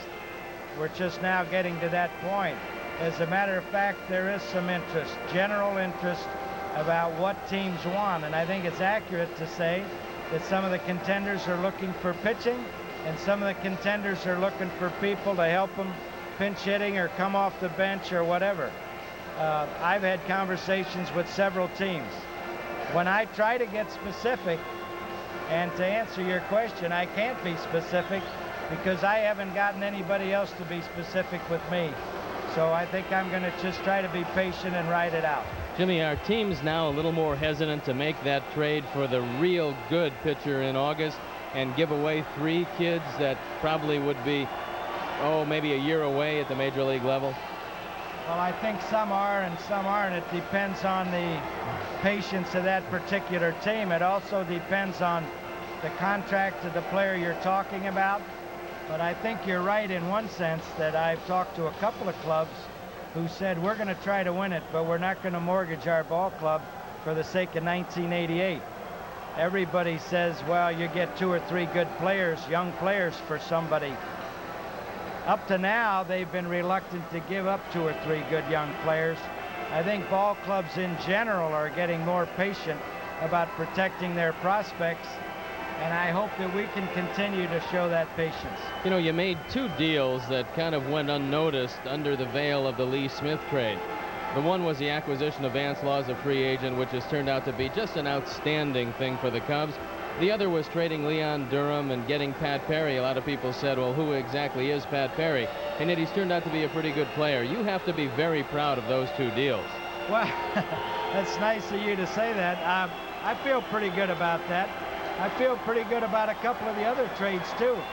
I think that what Schiraldi has done is exactly what we thought he might be able to do, and he has performed without a whole lot of luck this year.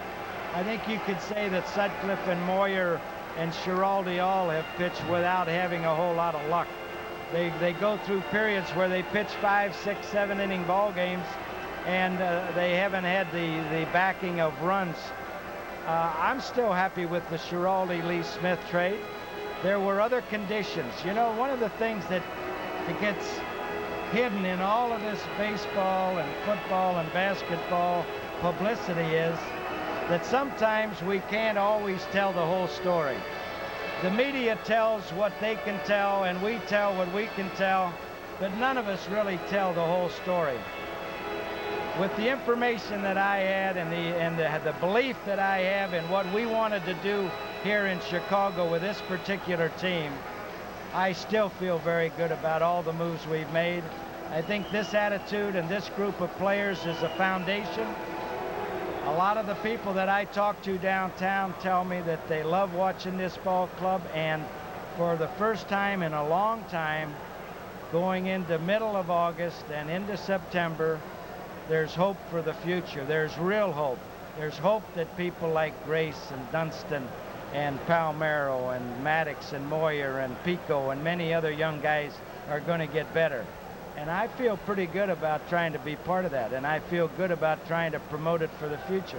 Jim, are there any in talking with other clubs now in the next few weeks about possible deals, maybe a veteran from the Cubs going the other way for prospects? Are you looking at prospects in general, or do you become a little more specific in terms of prospects and positions? Well, if I was going to try to, George Will said it here about an hour ago, I guess I was watching. He said the oldest cliche in baseball is to say you need pitching. You need one pitcher, and if you get another one or another player, well, it'd probably be another pitcher. I think I would continue to say that we would like to help our pitching staff. I think we've made great strides. A year ago, this pitching staff had a 4.55 earned run average. We're right around 3.5 or 3.6 now. That's a major drop in 1 year. If we're under 4 in Wrigley Field for the season, that's a big year for a pitching staff. I would like to continue to help the pitching staff. Where would we like to go? I'd like to get some young players, position players, and bring them along for the future. If we talk about trades, I would like to talk about maybe a young pitching prospect and a young infield prospect and a young outfield prospect, and hope that we can keep the organization providing players. And if we can do it by trade, it'll just make us that much better. But young players versus old players. I think one big surprise this year, Jim, has to be behind the plate. When you take a look at the emergence of Damon Berryhill, you knew he could throw the ball pretty well, and you know that he was a pretty decent defensive catcher. But hitting .280 at this point of the year and hitting the ball solidly from both sides of the plate has got to be a surprise. Well, you know, one of the things that happens with a Berryhill is this, and I think it's interesting that you mentioned he's hitting the ball. When you bring up a young player, so many people say, well, you don't want to bring him up if you're not going to play him. And I've always said there's nothing wrong with bringing a young player up here and letting him play a couple times a week for the first year or so. A lot of real good players started out doing that, especially a young catcher who has to learn the league. He has to learn his own staff. He has to learn the approach that this particular manager has. He has to learn the opposing managers in terms of running. I think it was important for Berryhill to have time to sit back and relax the first month and not have to play every day. You throw a guy in there the first year and you play him a month, and if he goes bad, it's a terrible psychological blow to him. It takes a lot of time to rebuild that confidence. I think Don Zimmer did the perfect job with Berryhill, and I think those statistics now are showing it. Jim, you mentioned a few moments ago that we might get lucky and play this one. We've been rain delayed here an hour and 45 minutes, and the fans have stayed true. They're still here. All the members of the media, as you pointed out, better than 500 strong here. And I think we are going to get lucky. I think we're going to play this thing after all. Well, I hope we do, because I think you guys are out of gas, and so am I. And thank you, and God bless all of you. All righty. Jim Frey with us. Nice visiting with you, Jim. Ball game set to move into the bottom of the fourth inning when the rains came. We've been delayed about an hour and 45 minutes now with the Cubs on top. It's a 3-1 score, and we'll take another look at the scoring plays. In the first inning, Phil Bradley opened with a home run. Bradley becomes the first player ever to hit the ball out under the lights here at Wrigley Field. Bradley leading off the ball game, hit the 2-1 pitch out of the ballpark to give the Phillies that 1-0 lead. Bradley's 6th home run. But the Cubs came back rather quickly in the bottom half of the first inning with Kevin Gross, the big right-hander, on the mound for the Philadelphia Phillies, making his 24th start. Mitch Webster singled into center field, and Ryne Sandberg on a 1-0 pitch hit it out to give the Cubs a 2-1 lead.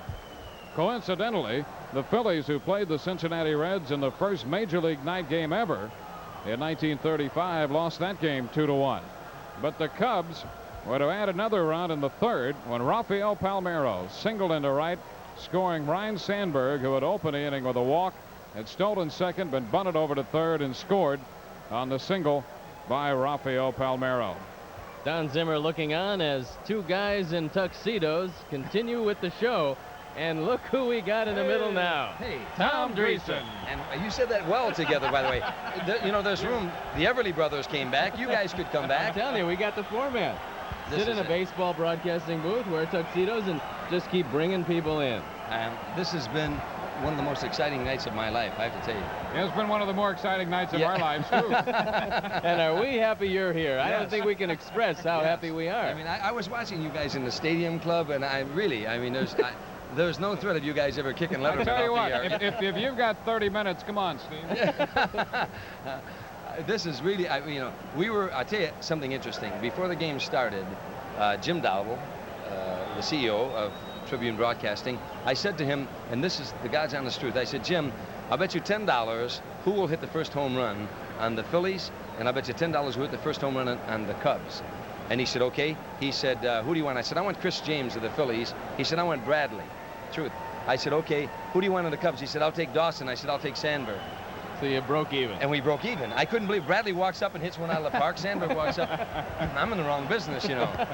You became an instant believer when Bradley hit that one out. I couldn't believe it. I mean, I was shocked because he's only hit 5 home runs all year long, and Ryan hasn't hit one since May, right? A long time. Yeah.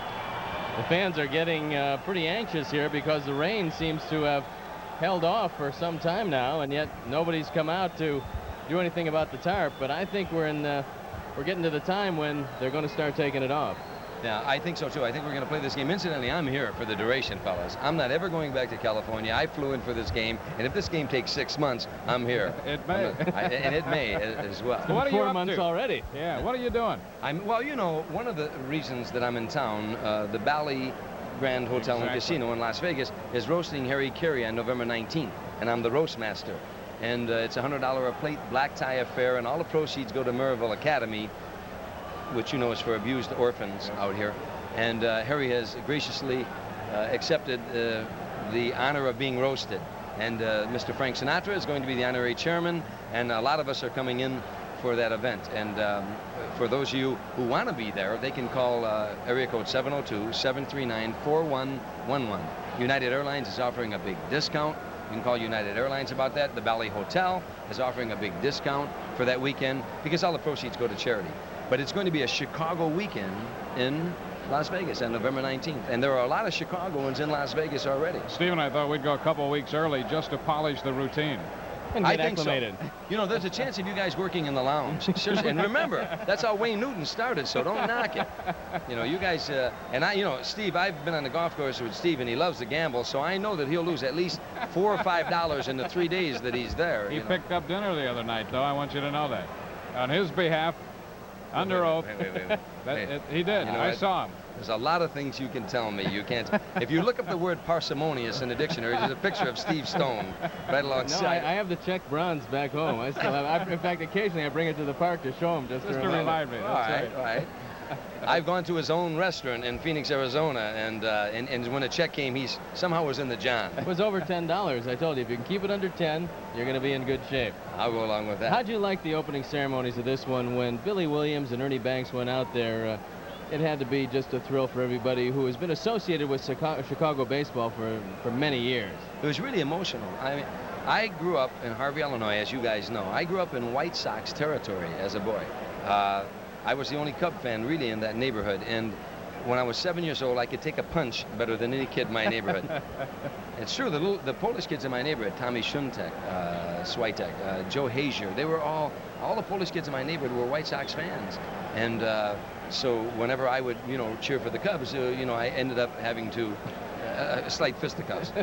But you know, I came here when I was 6 years old. I used to shine shoes in taverns and for 6 years, and I would bring home my money. My brother and I would shine shoes in all the taverns in Harvey. Excuse me, and we'd bring home the money to my mother, and my mother would take the money for groceries, but she'd put a nickel in a cracked cup in the cupboard.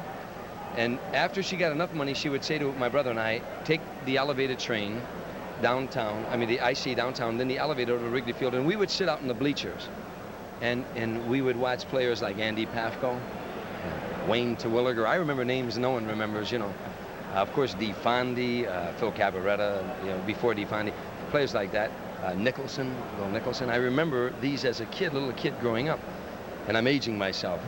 Speaking of names, we've got a couple of the great names that Steve mentioned a moment ago, Ernie Banks and Billy Williams, during the ceremonies. Arnie's got those coming up for us. It was a great feeling. There's no question the electricity in the ballpark when these two fellas walked out of the dugout and toured the mound. Boy, they are, I guess, the embodiment of what the Cubs spirit is and has been for a long time all about. No question about it. I played in Ernie Banks' golf tournament today, and I was MC for his event. And both the guys were there, two Hall of Famers from the Chicago Cubs. And to see them walk out today, it was just, I got chills. I'll tell you the truth. You know who I missed? Ron Santo. I really thought Ron Santo with 10 Golden Gloves. I thought Ron Santo might have been out there as well, and I wished he would have been. Well, I think everybody that was associated with the '69 Cubs holds a special place in the hearts of all Cub fans. I think it's a testament to Chicago when you see how these fellas are greeted every time they step on the field. And I think the loyalty of this city toward their sports heroes, and it doesn't matter what sport it is. I mean, you've seen it in basketball, you've seen it in football, especially with these two fellas now throwing out the first pitch, which now seems like years ago. Yes. Just a great feeling between the ex-players and the fans. Yeah, absolutely. Ernie Banks and I have been friends through the years. We went to a Bear game one time. Everybody calls Ernie the eternal optimist. We went to a Chicago Bear game, and the Bears fumbled the ball the first 3 times they got the ball. And the fans started to boo. And Ernie stood up and he said to the fans, wait a minute, we're going to get the ball back. I promise you, it's okay, we're going to get the ball back. And I said to him that day, Ernie, if I die and go to hell, I would hope that you're there, because I know you're going to say, it's okay, it's going to get cooler in here. You know, there are a couple other names on that club. We saw the Hall of Famers, Ernie Banks, Billy Williams, and you mentioned Ron Santo. Fergie Jenkins this next year will be eligible to go into the Hall of Fame.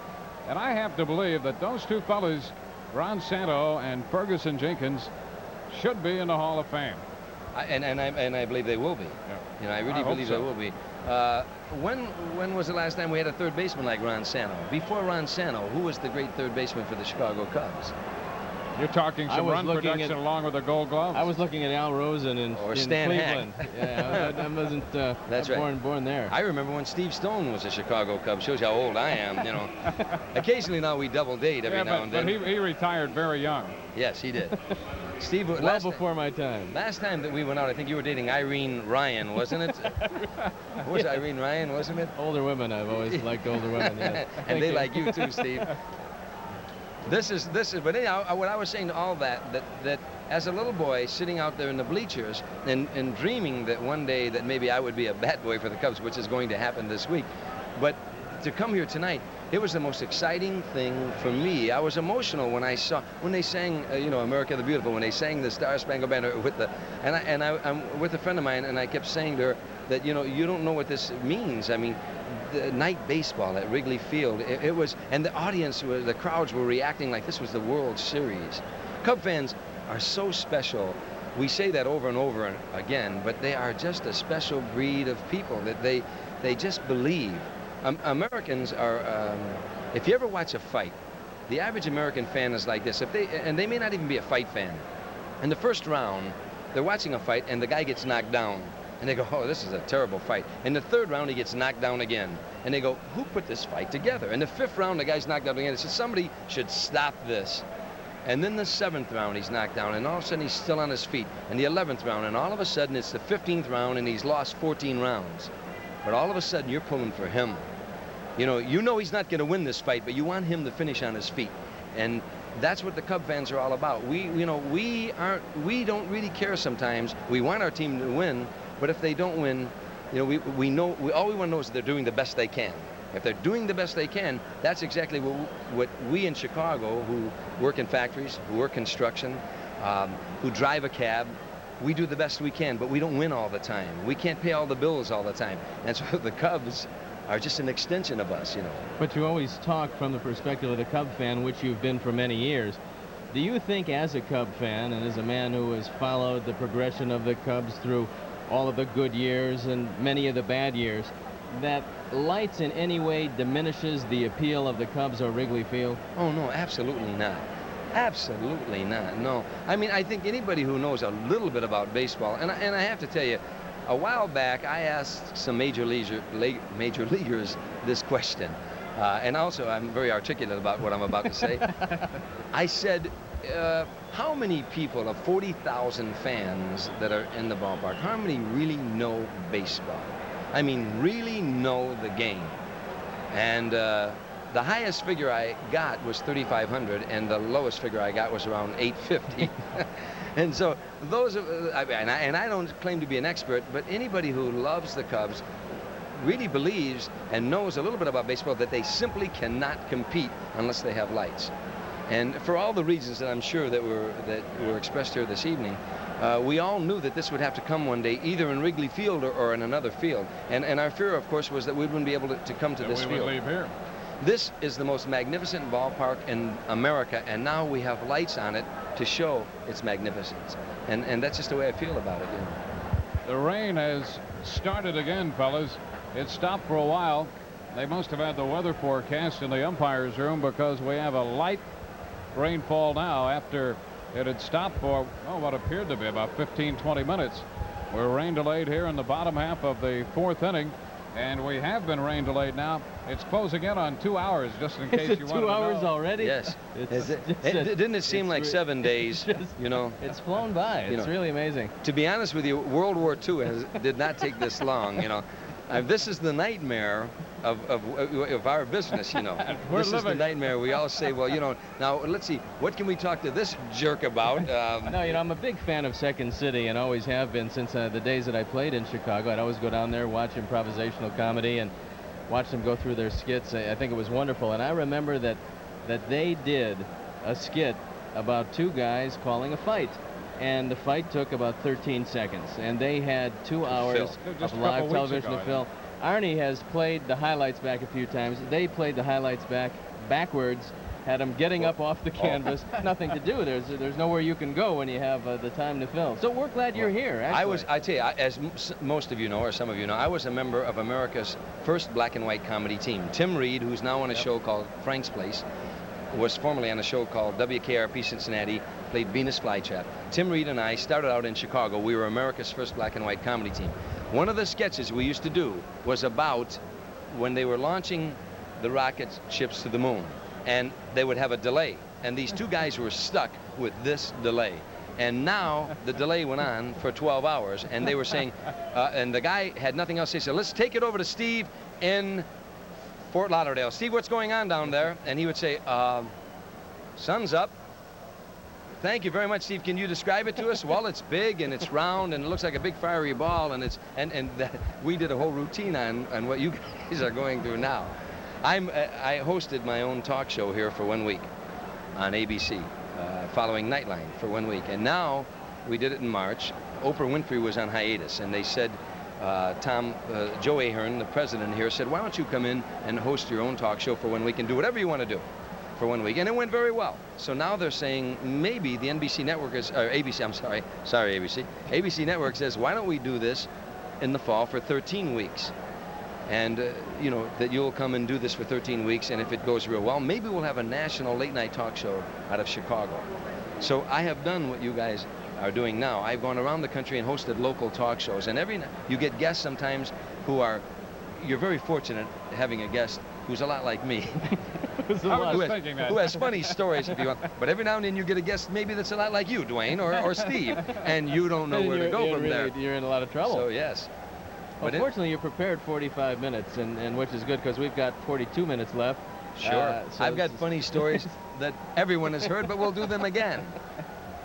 I played golf with Steve Stone. He comes out to my course, Lakeside Country Club out in California, and this truly is one of the biggest hustlers in the world. Have you played golf with him, Dwayne? No, I refuse. He's not much of a golfer, which is why I'd love to play with him sometime.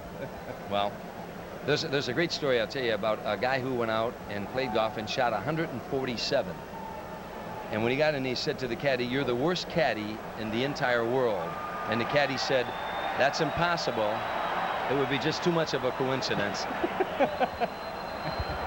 Now, look at this. Now, somebody runs out on the field, and people chase him. And then, now the crowd's cheering because the guy's getting away. Ladies and gentlemen, a man in a red shorts and a Hawaiian shirt is getting away from security. He's running. He's heading for the third base line. Wait, he hit the wall. The guards hit the wall. I was rooting for the guy, and wait a minute now the security guards are making a wish. They have the man. Well, unfortunately, when you don't have a whole lot to cheer about at the ballpark, things like this happen. That's it. I've been coming to Wrigley Field, as I said, since I was 6 years old. My biggest fear, when they talked about moving out of here, there was talk about going to Schaumburg, and that what would they do with this magnificent stadium, you know?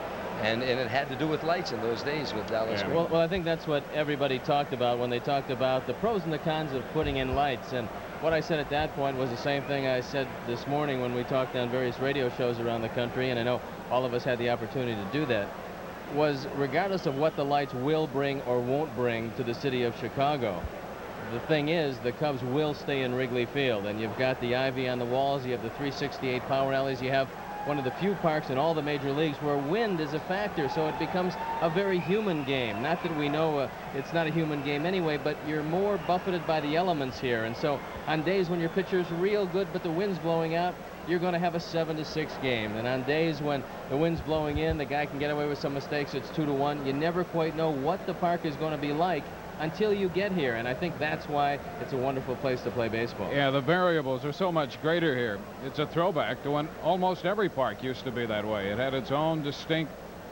personality.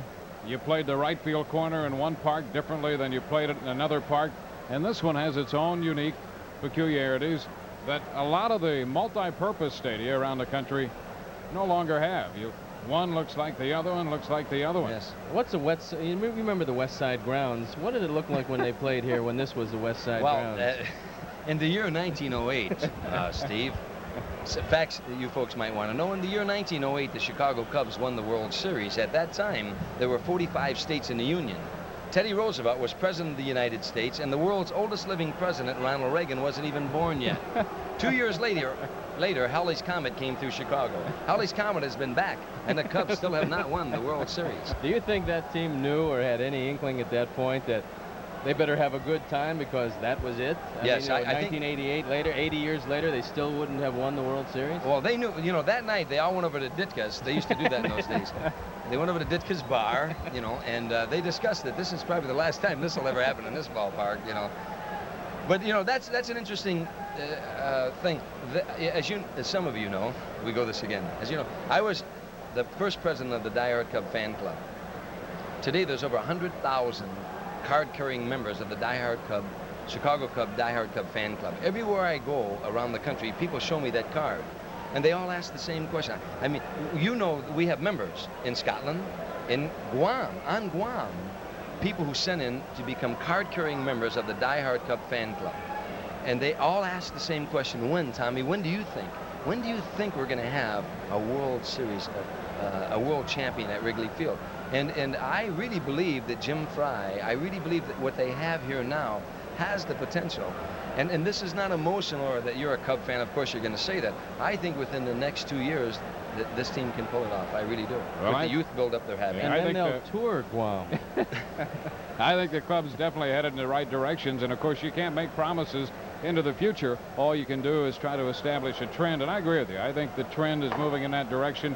A couple of years from now we might be doing this in the middle of a league championship series contest that was rain delayed here, and it would be at night, because that's the reason we're here tonight after all.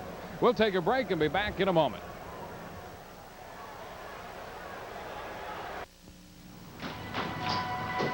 Okay, pal, this is where we start. This Bud's for all that you do. This is where we start? Papers say you busted it up pretty good. Too fancy for you, huh? You've got a long road back. You miss the cheers. One more. Can you beat those doubts and fears? Ready? Not today. Don't you mean never? Make America work. For that something that won't let us quit, the clean, crisp taste of Beechwood aged Budweiser. Till your first game back. Thanks, buddy. This Bud's for you. We're back at Wrigley Field in the bottom of the fourth inning.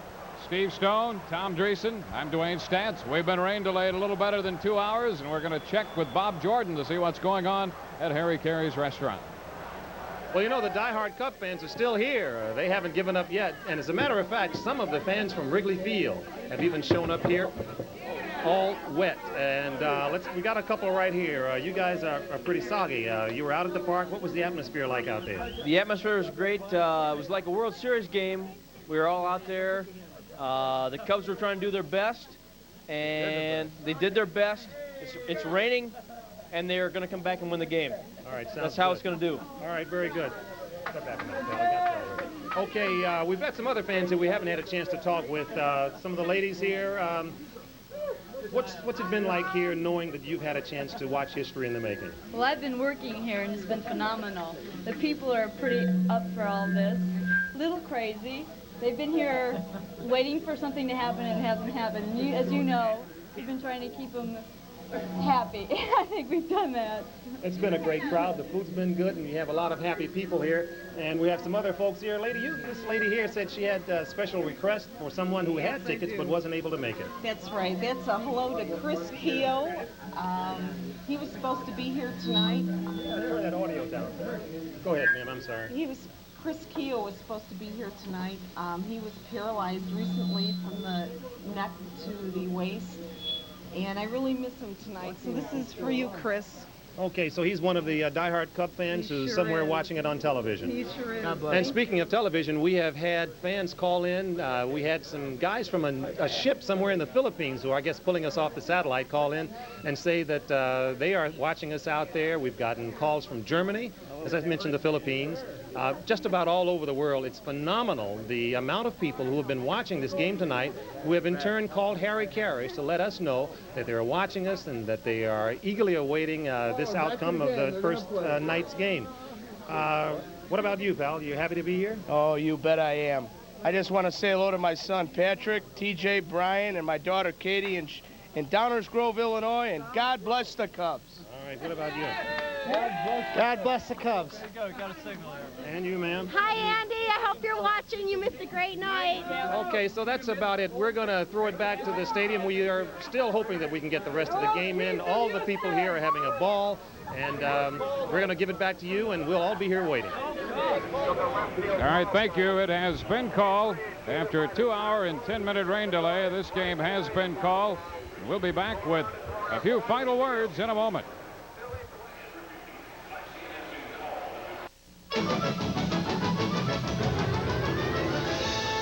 In Chicago, there's an airport terminal that works, and it belongs to the airline that calls Chicago home.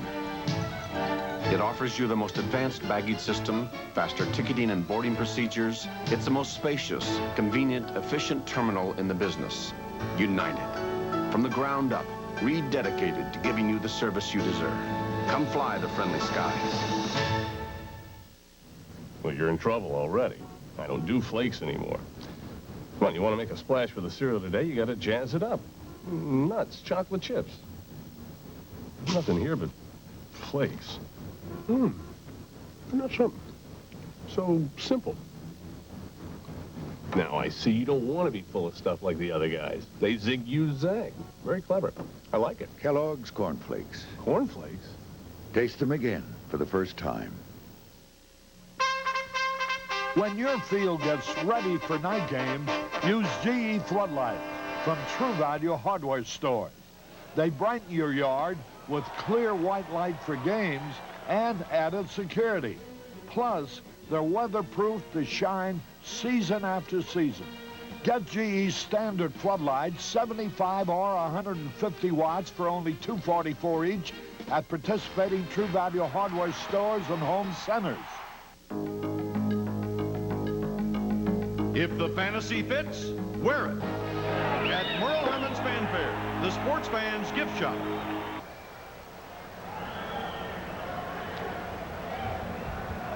With Steve Stowe and Harry Caray back at Wrigley Field, would you know it?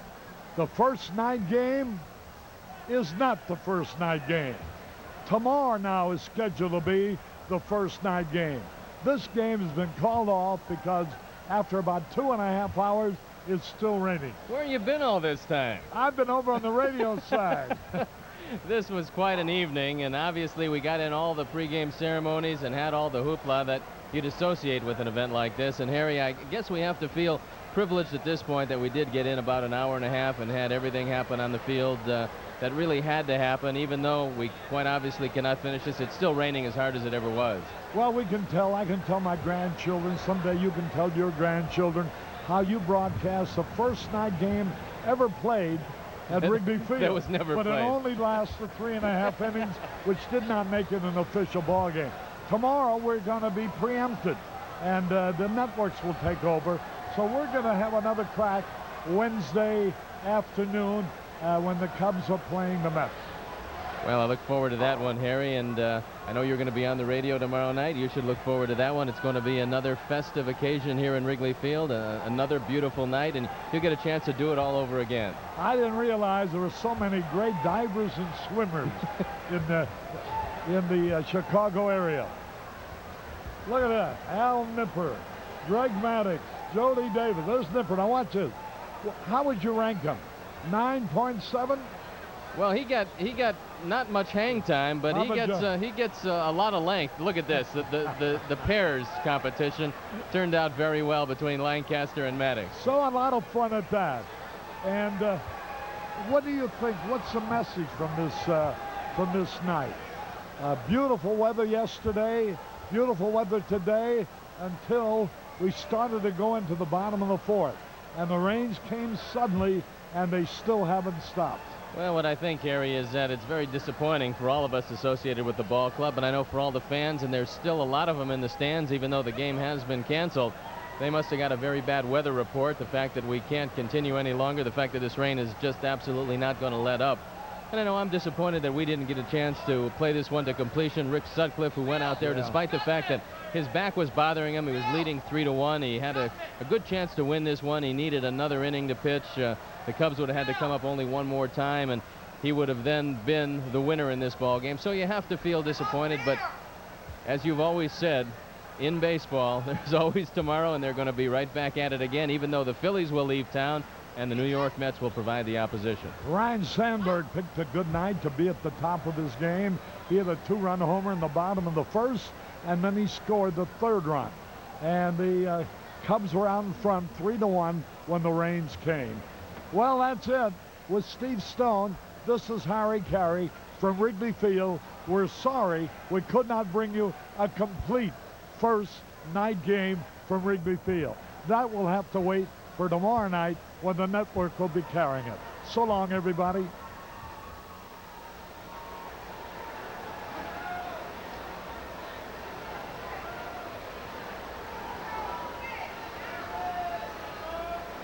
Here are 2 good reasons to see your Toyota dealer. 1, a big selection of Celica coupes and lift packs. Great performance, value, and deals that could save you a great deal. 2, a big extra value option package that could save you over $1,000 more. There are 9 Celica models with options like air, cassette upgrade, cruise control, and more. Save up to $1,035 before you even make your deal. But hurry on in. These Celica deals plus big option savings won't last long. See your Toyota dealer today.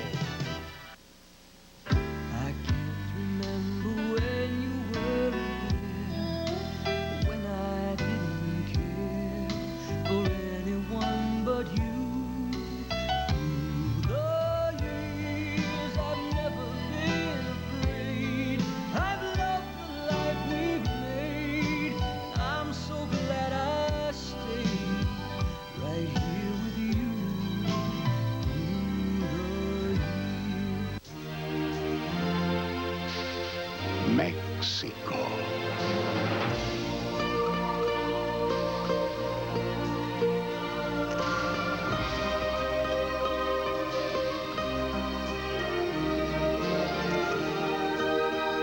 Come to where the sun warms your spirit and the people warm your heart.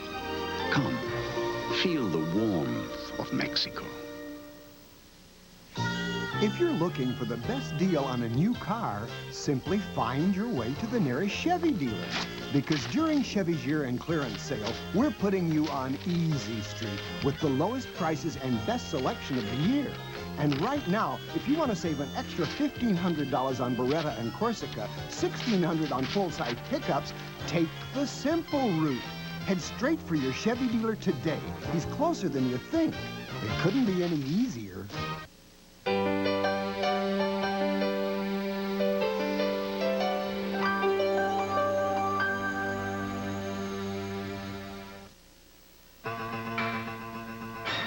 WGN brings you the official winning numbers in the Illinois State Lottery's daily game, Pick 4 and Cash 5. Tonight's drawing is supervised by Joe Perillo, partner with the accounting firm of Laventhal and Horwath. Here's Mary D. with today's 3 daily game machines in a randomly selected order. Each has 10 balls, 0 through 9. The drawing starts by mixing the balls in the first machine, next the balls in the second machine, and then the third machine. Now here is tonight's first winning daily game digit, 5. Tonight's second winning digit,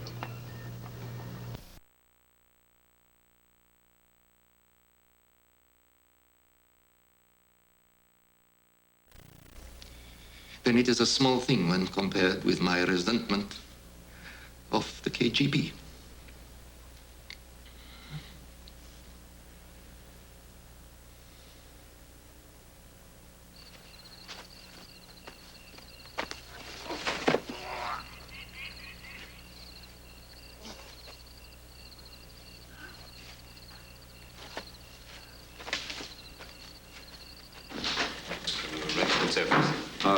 Here he is. If my colleague here were to submit some photographs, would it delay our